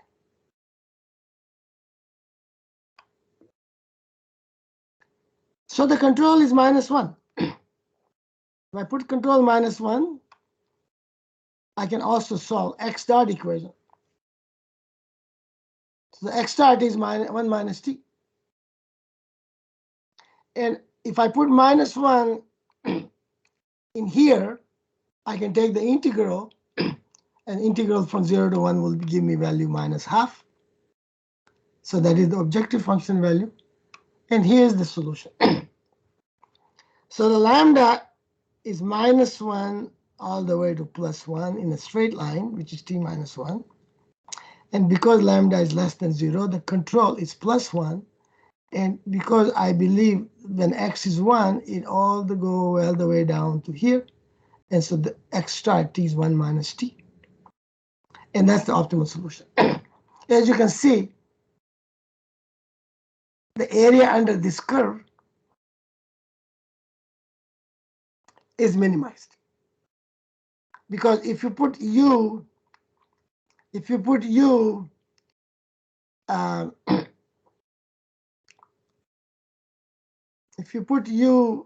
bigger than 1, it will go like this. Let's see. What am I doing here?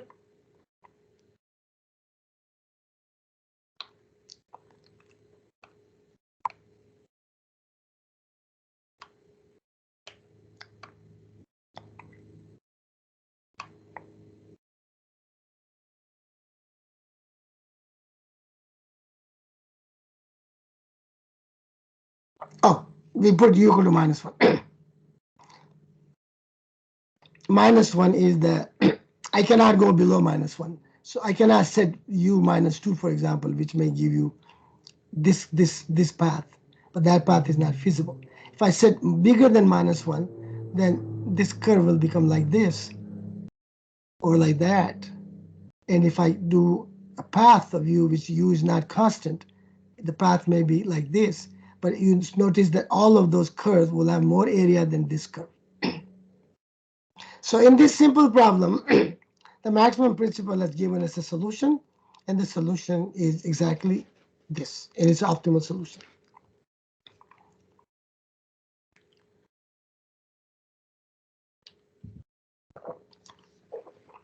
But let's go more. Let's do the following. Suppose, so this is my state. You can think of, simply you can think of, this is your state and this is your objective function. And if somebody gives you an epsilon amount of state, okay, how much will it contribute to your objective function, right? So if I have, instead of 1, suppose I have 1 plus epsilon. So instead of 1, I have 1 plus epsilon. I have to resolve the problem. When I resolve the problem, you can see that in this case, the solution will exactly be equal to -1 again. And the solution will go from 1 minus epsilon all the way up to here. And it stays there. And the area under the curve is still minimum, but it's more than before the area under the curve. Okay. So what is the value? How much does this new solution contributed? Which means, what is the value of this epsilon? Our claim is that this value approximately equal to lambda times epsilon, right? Lambda is the marginal value, and lambda exactly is equal to -1. So its value should be minus epsilon. Okay. And if you look at it, you can see that the old area is given by the solid curve, and the new area under the curve is given by the dotted line curve. The dotted line curve area is the same as the solid line area up to this point, and there is this little rectangle, which is the additional area. The additional area is exactly equal to epsilon. Epsilon times 1 is epsilon, and its minus will be -1, because remember it's minus x. So its minus will be exactly minus. So the area it contributes.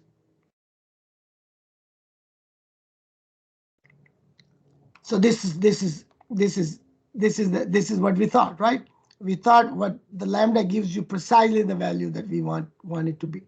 So the j star equal to -12, and the new value is -12 plus lambda 0 times epsilon plus O epsilon, which is -12 minus epsilon O epsilon.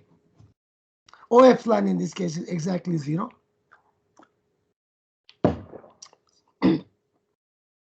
And so you can see the initial condition with x0 epsilon.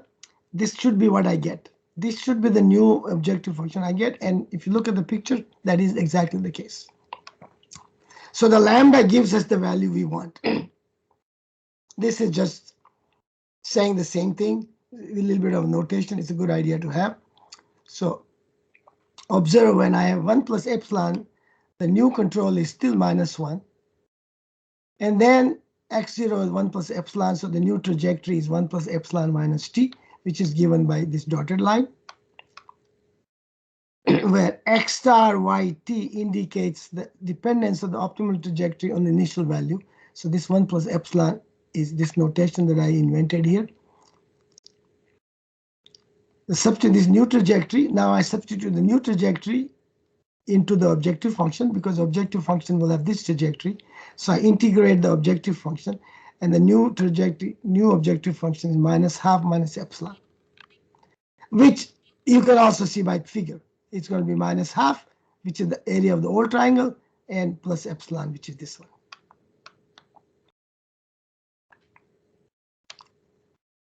Any question here? Very simple. It is the simplest problem you can think of where you could have guessed the solution right away, but we derived it using the maximum principle. Let's look at the second problem.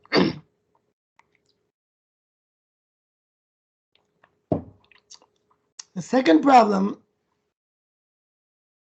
I increase the value from 0 to 1 to 0 to 2. Notice what happens. Let me show you the picture. So the picture gives you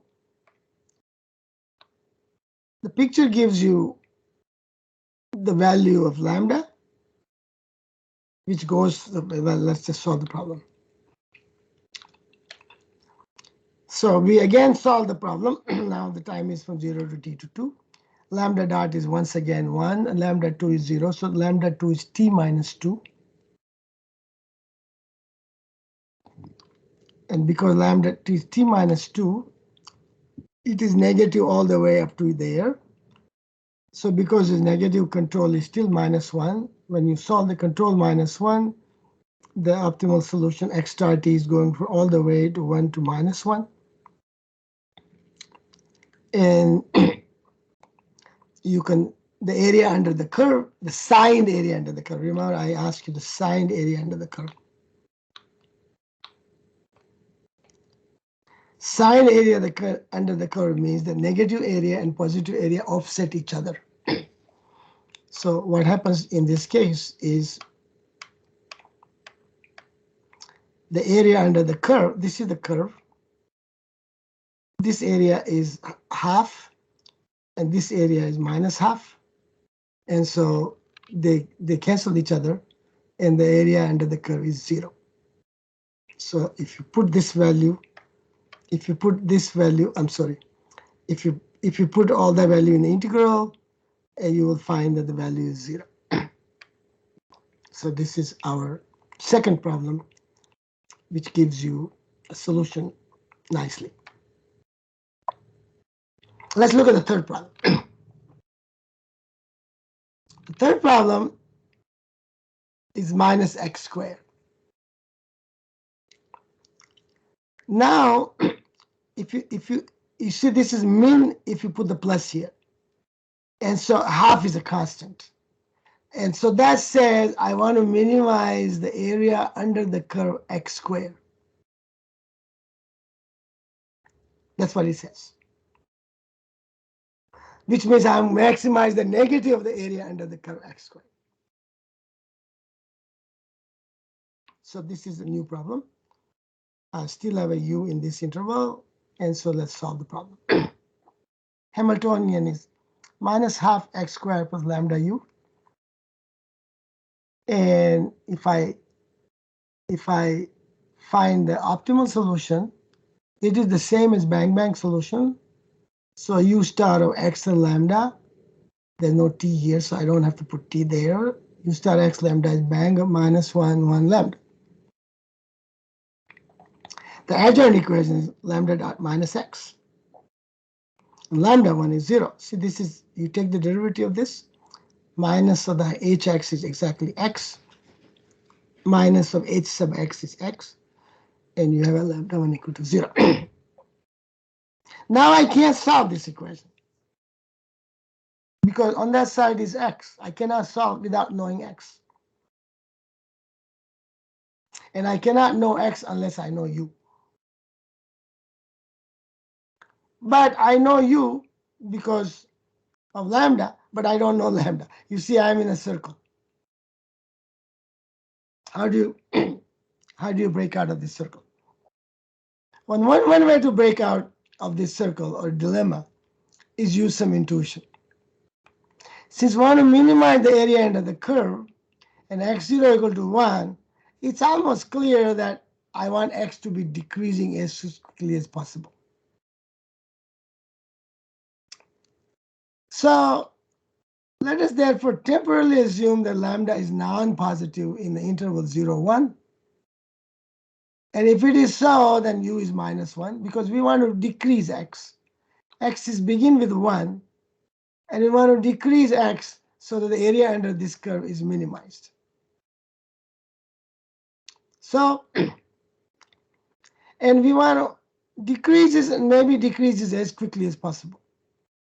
So we could theoretically guess that u equal to -1 could still be optimal. So suppose I guess this. If I guess this, I can solve for xt. Xt is 1 minus t.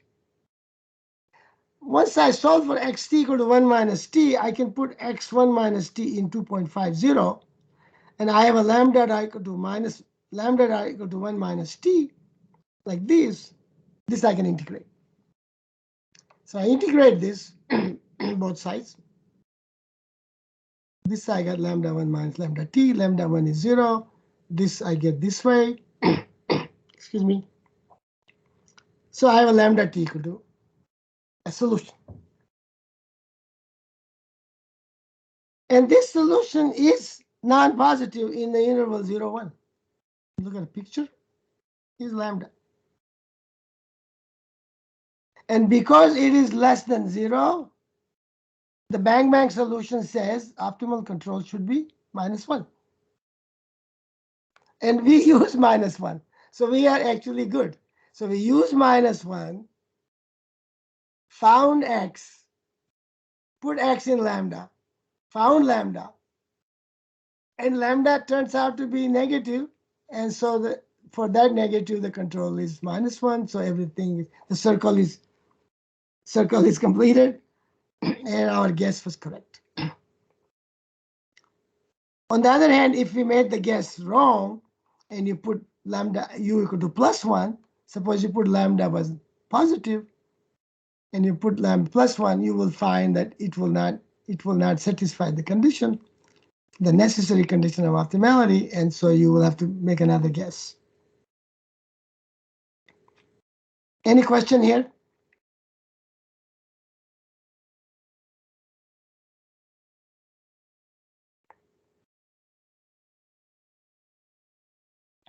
Now I want to demonstrate something interesting. Suppose I now change this problem to 2. If I change to 2, remember this is the area under the curve x squared. And x squared is same whether x is positive or negative. That means areas don't cancel. For example, here, if I had x squared, then that area and that area will be added together because x squared of this area and x squared of this area, they're all positive, right? So if I have this, what shall I do? Let me go and show you something. I already have a solution from 0 to 1. And I already know the lambda 1 is 0. At this point, now the time is 2. If I continue with 1, -1, I will go like this.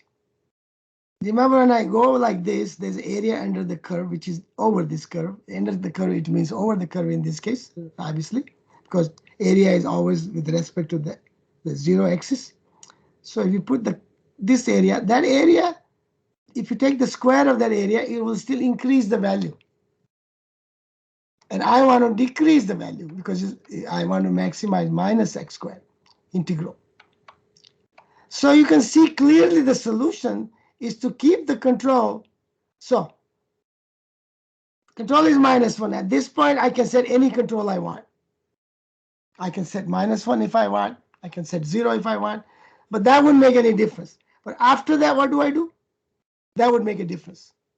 But if I set the 0 all the way up to 2, then the state will stay at 0. The area contribution by this segment is going to be 0, and the area will be minimized. So the optimal solution is -1 up to here and 0 all the way up to here. And at this point, you can do whatever you want. But you cannot do whatever you want at this point. Even though lambda is 0, at this point, If you change the control to 1, the x will go this way. If you change the control to -1, x will go this way. And either way, the area contribution will be positive, which will not be good for the objective function. So you maintain lambda 0, lambda equal to 0 all the way from to here to here. And how do I do that? Once I have the lambda equal to 0, to maintain lambda equal to 0, what do you do? Well, look at lambda dot. Lambda dot is x.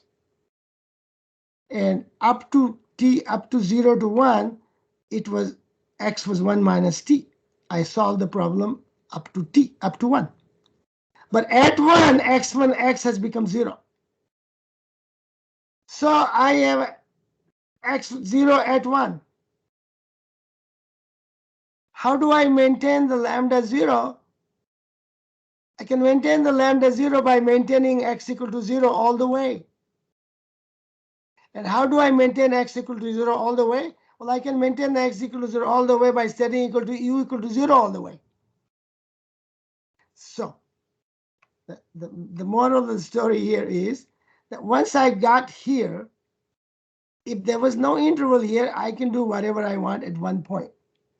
But now there's more than one point. The arbitrariness of the control gets resolved by the fact that I can maintain lambda equal to 0 all the way up to 2. And if I were to maintain lambda equal to 0 all the way, then I must set u equal to 0 all the way. So u is no longer arbitrary. What I'm trying to say to you is the following.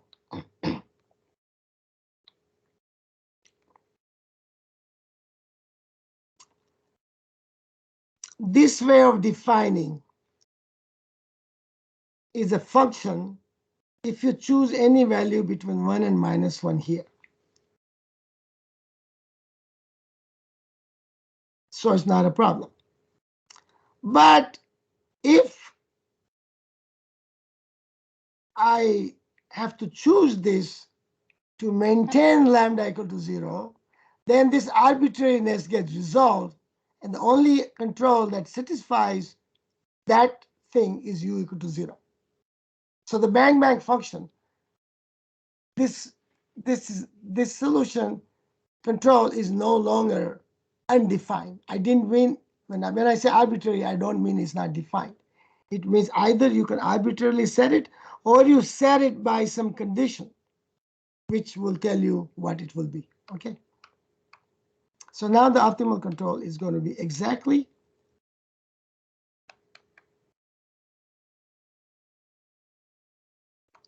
this. And maximum principle is satisfied because lambda is 0, control is 0, and the control can be anywhere between -1 to +1. So I can set it equal to 0, and 0 will maintain the lambda, so everything is satisfied. Now you can see t equal to 2, Hamiltonian is -12, x squared plus lambda u. Optimal policy is bang solution. Adjoint vacuum lambda dot x lambda 2 equal to 0. And the trajectory x star t thus obtained we can use is this. Up to 1, it is 1 minus t. After 1, it is 0. So the area under integral is -1/6. So we have a solution like that.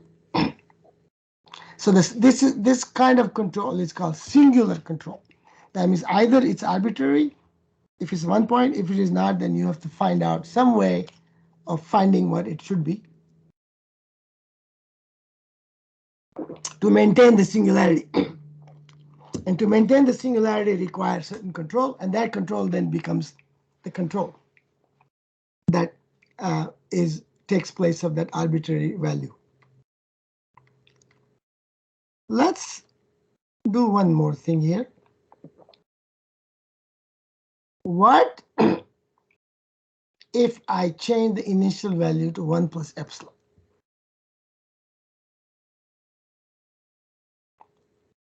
Well, my objective function should suffer, because remember lambda 0 is what? Lambda 0 is this value.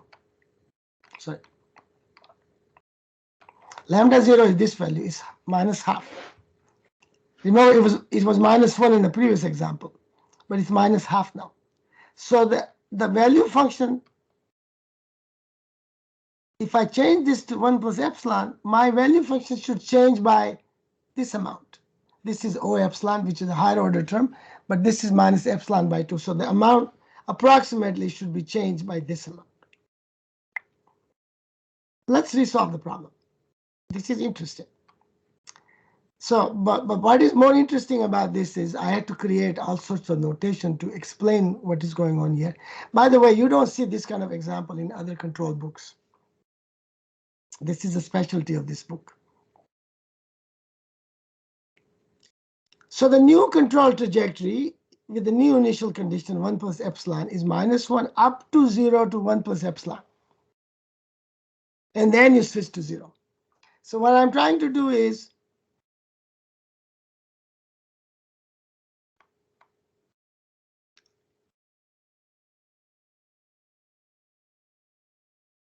the picture.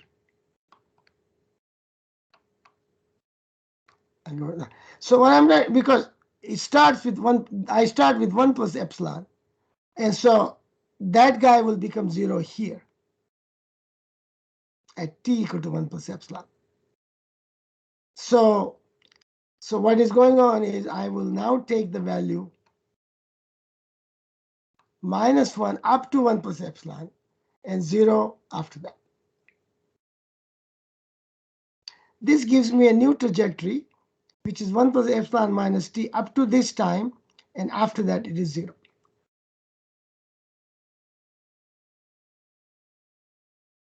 If I take the new value of j star 1 plus epsilon, initial value at 1 plus epsilon, then from 0 to 1 epsilon I get this. And from 1 plus epsilon to 2, I will get 0, right? Because x is 0, x squared will be 0. So the new value will be this. This is minus 1/6 plus lambda 0 times epsilon, which is minus epsilon divided by 2. That is exactly that.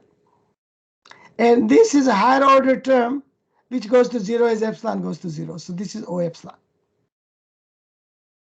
O epsilon is minus, minus. You can now see that our marginal value argument works. I proposed that given the marginal value lambda 0 to be minus half, changing the initial condition by 1 plus epsilon will give me an objective function which is going to be this much different than the previous objective function, which is exactly what it is. Previous objective minus 1/6.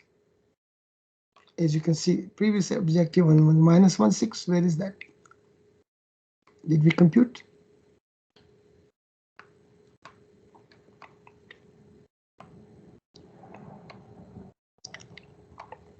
Well, we didn't compute it here, but you can see it's minus 1/6. I mean, you can remove the epsilon, and you will. If you don't have epsilon, then this term will not be there. It's minus 1/6.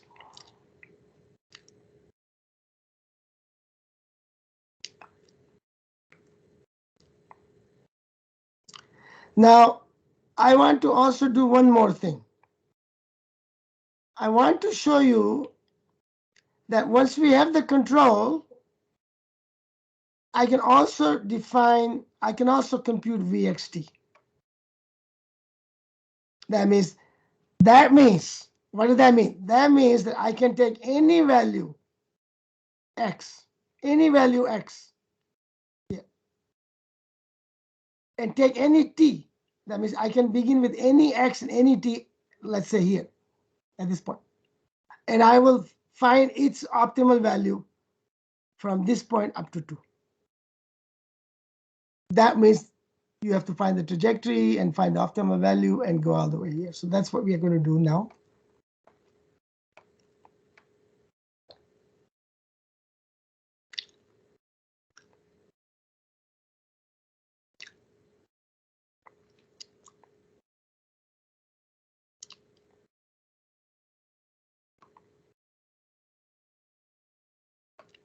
Okay, so we're going to try to find Vxt.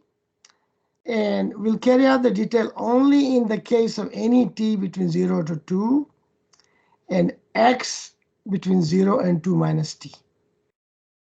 And leave the listing of the other cases and the required calculation is exercise 2.13.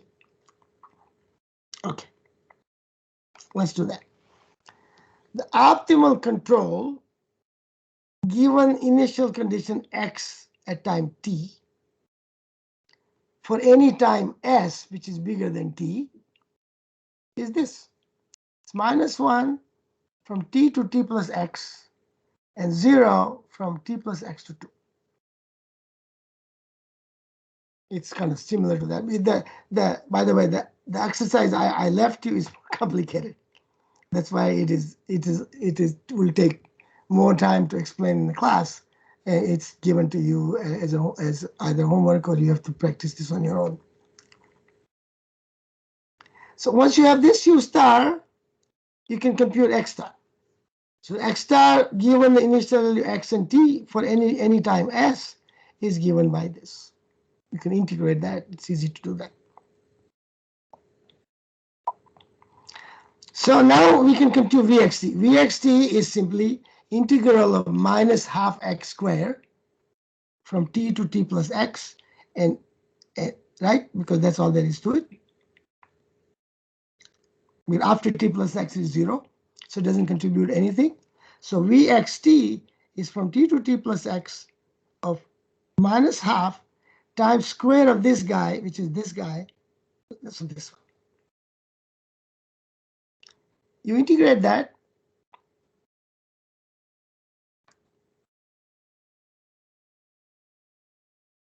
Well, I didn't. Its integral is not available here, but somewhere I should.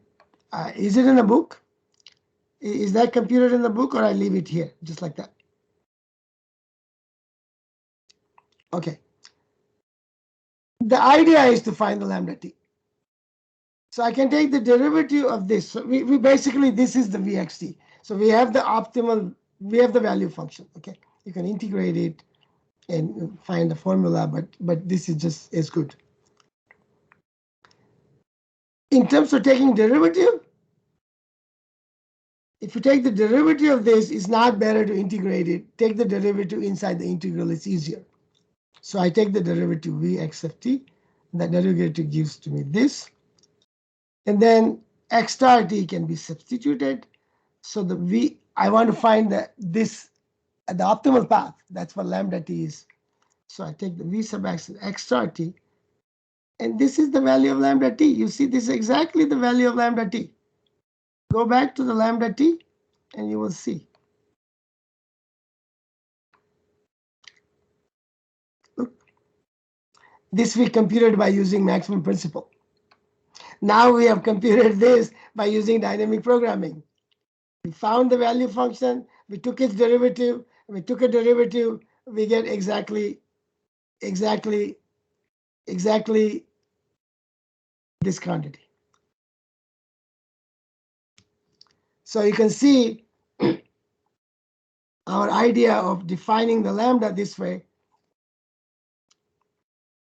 gave us the adjoint equation, and the adjoint equation gives us the lambda, which is exactly the same as this. Now, in this example, you can sort of see it. How are we doing time-wise?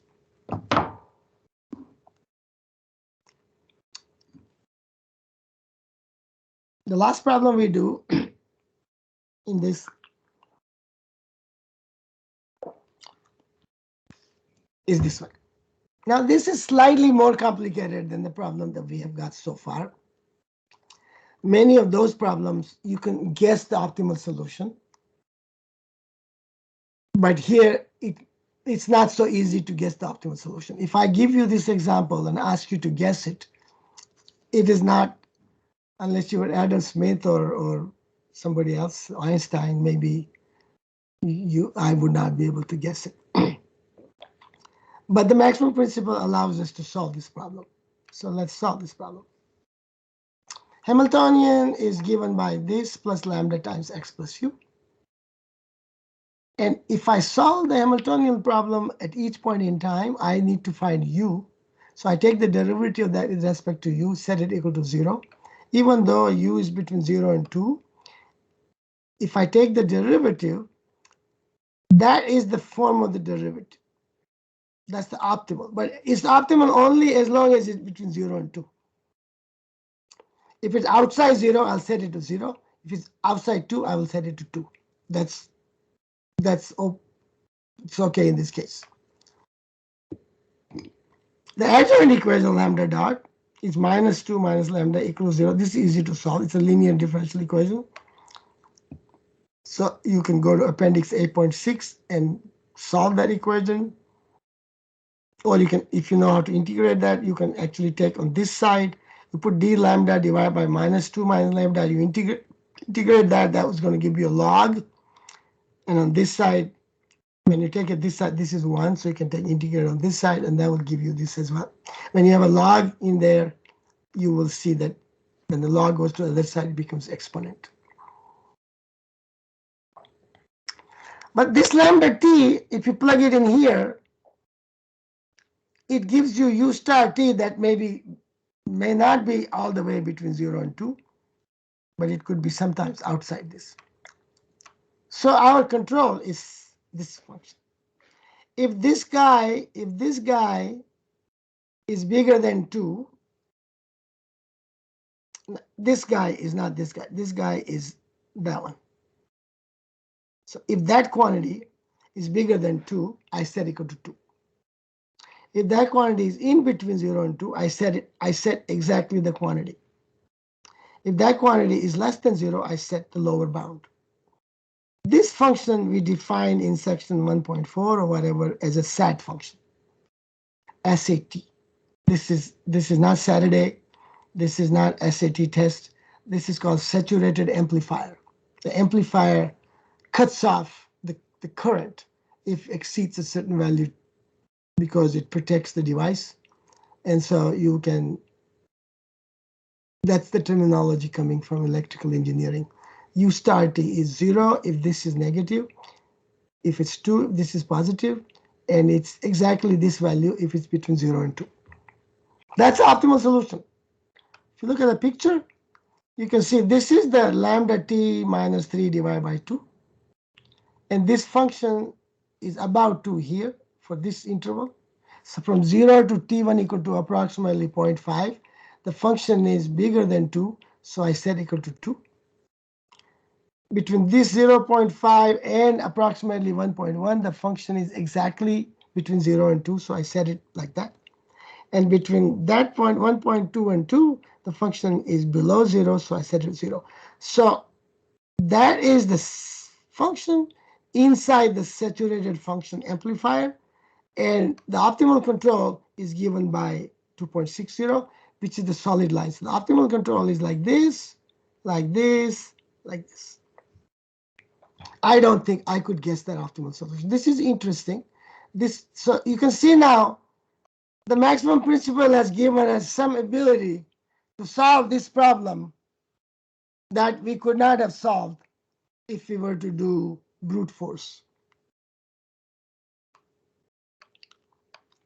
So we have an optimal solution.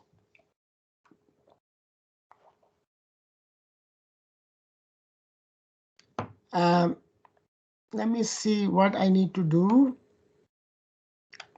This can be done.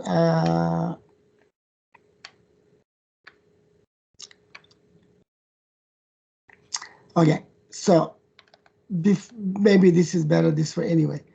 Instead of sufficiency condition first, let's do this problem. So this is the last problem that we're going to solve here. And this problem is a 2-point boundary value problem. You maximize this subject to this initial value x0 equal to 5. How do I do that? Well, first I do the Hamiltonian. Hamiltonian plus lambda times this. Lambda dot is now quite more complicated. Lambda 1 is 0.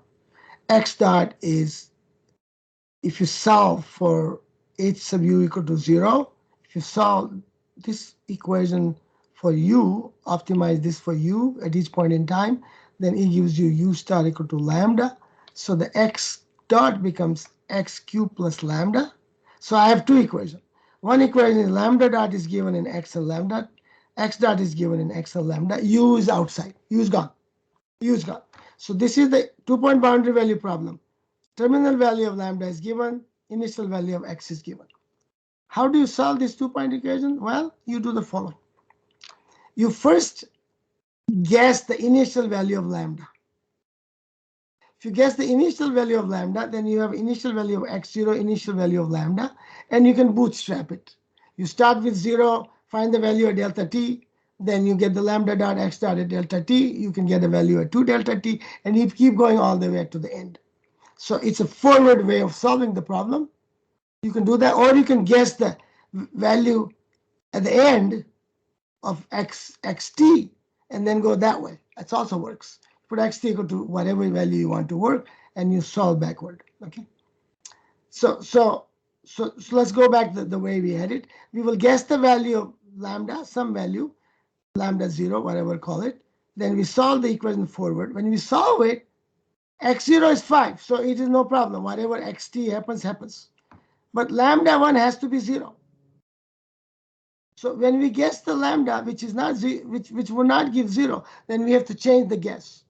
We keep changing the guess until we get lambda 1 equal to 0. So you can see that the problem of solving infinitely many calculus of variational problems, the problem now is reduced to guessing the value of lambda 0, which is just one variable. You just guess it and just keep guessing until you get it right.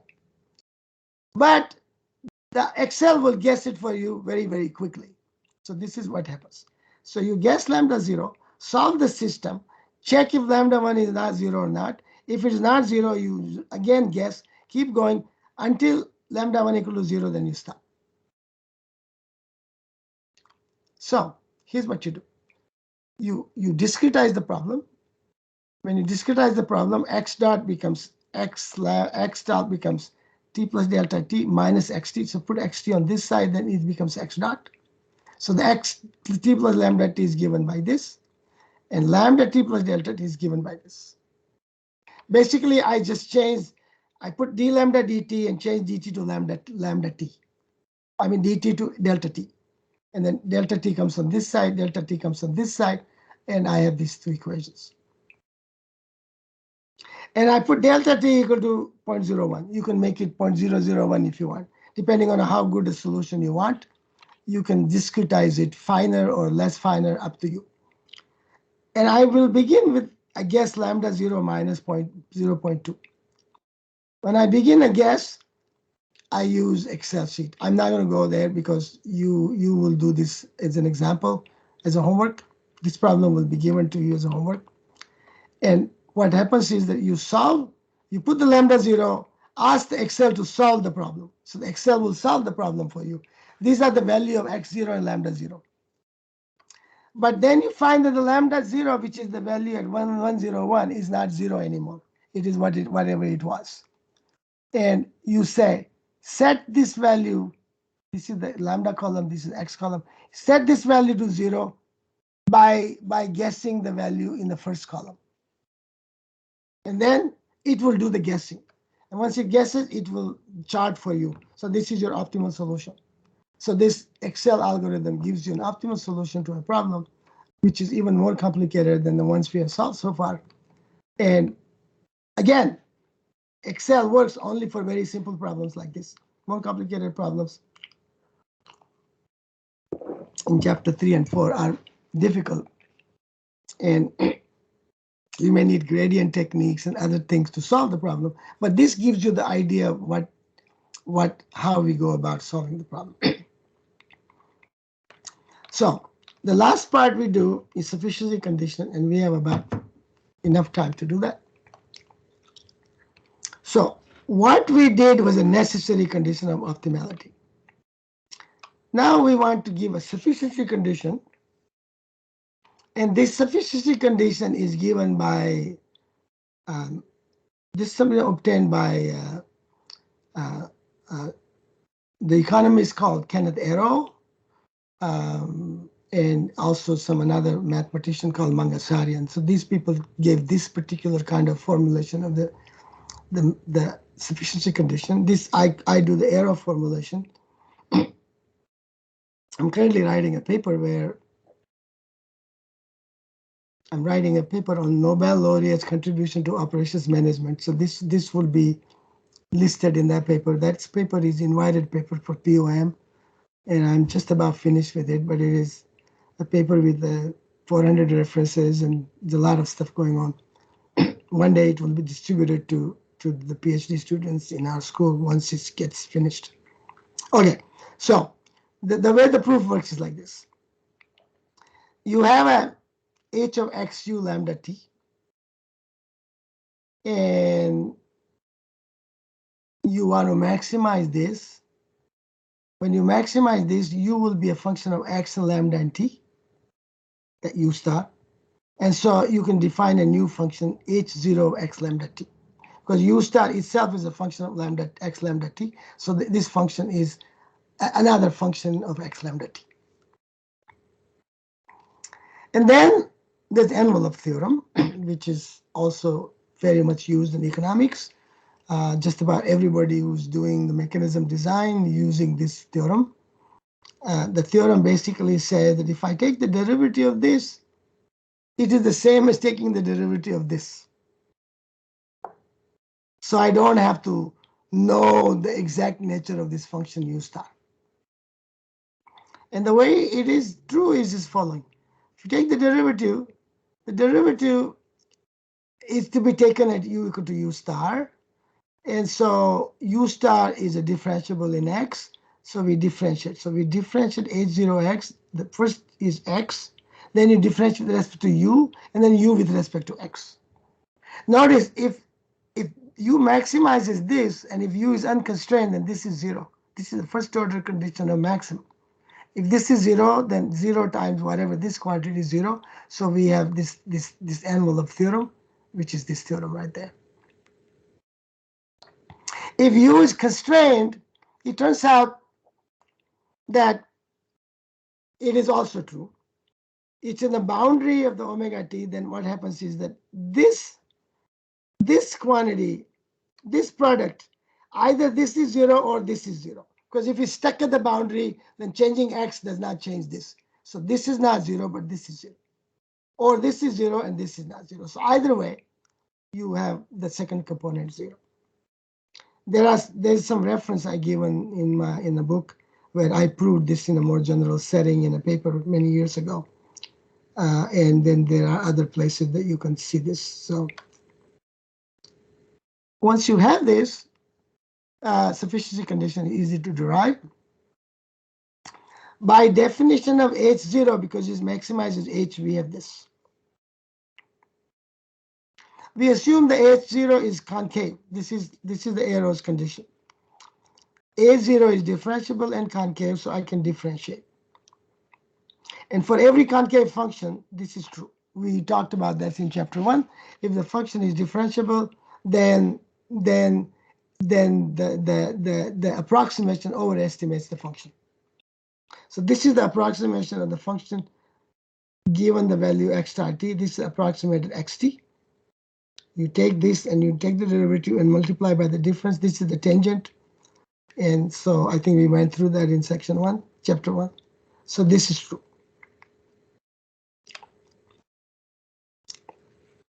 Because you envelope theorem, I can substitute this by h, so I can do this business.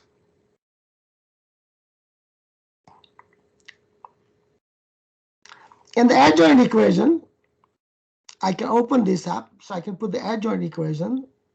And given the adjoint equation, I can, because h sub x is lambda dot, so I can put this equal to minus lambda dot, and then this one, I get this. Now I use the state equation, so I put f equal to x dot. And so when I put f equal to x dot, this equation becomes this equation. You have to go through and look at these terms one by one, because we can certainly go over it again later if you want. But that's just substitution, so you got that. So we have a difference between an optimal value of f and a non-optimal value of f, and we have the right hand side. So we integrate. Let's forget this for a while.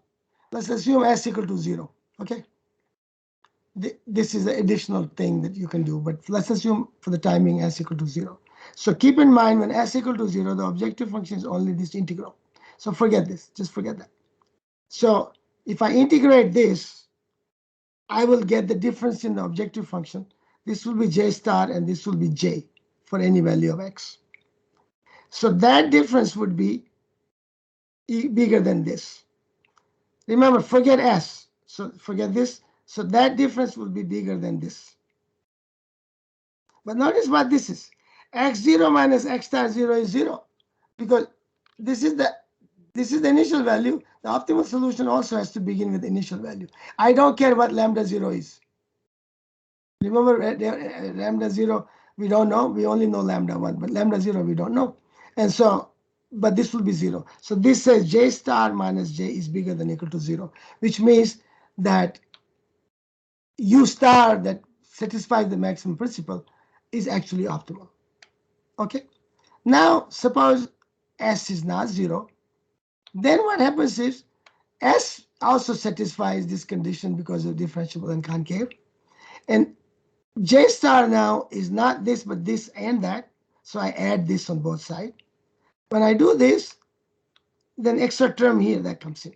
But notice this is 0 because x0 equal to x star 0. But this is 0 because lambda t equal to this. That's the terminal condition of lambda t. So that is also 0. And so j star, even with s, is also optimal. So you can sort of see that we derive this condition. So if u star satisfies necessary condition of optimality, maximum principle, that means, then if h0 is concave in x for each t, and s is convex in each x, then that particular u star is also optimal. That's a sufficiency condition. Okay.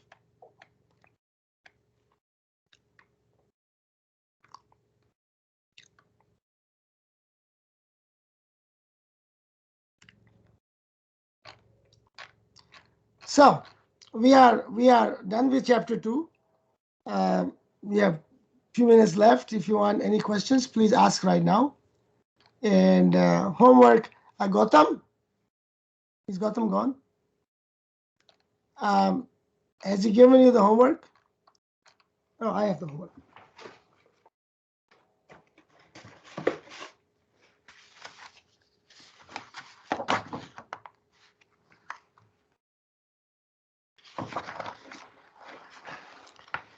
Not as organized at home as I should be in the office.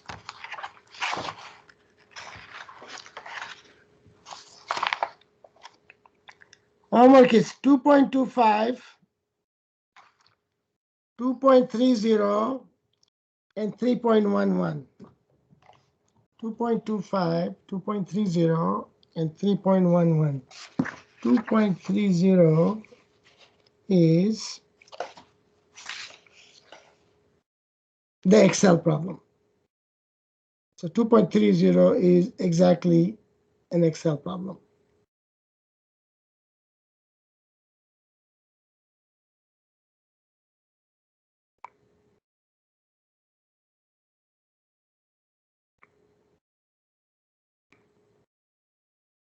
Okay, so are there any questions? No, thank you, Professor. Okay, in that case, have a nice weekend, and we will see you next week. Thank you, Professor. See you. Thank you, Bye-bye. Professor. Thank you, Okay. Professor. Take care. We'll see you. Yeah, you. See you. Bye. Bye-bye.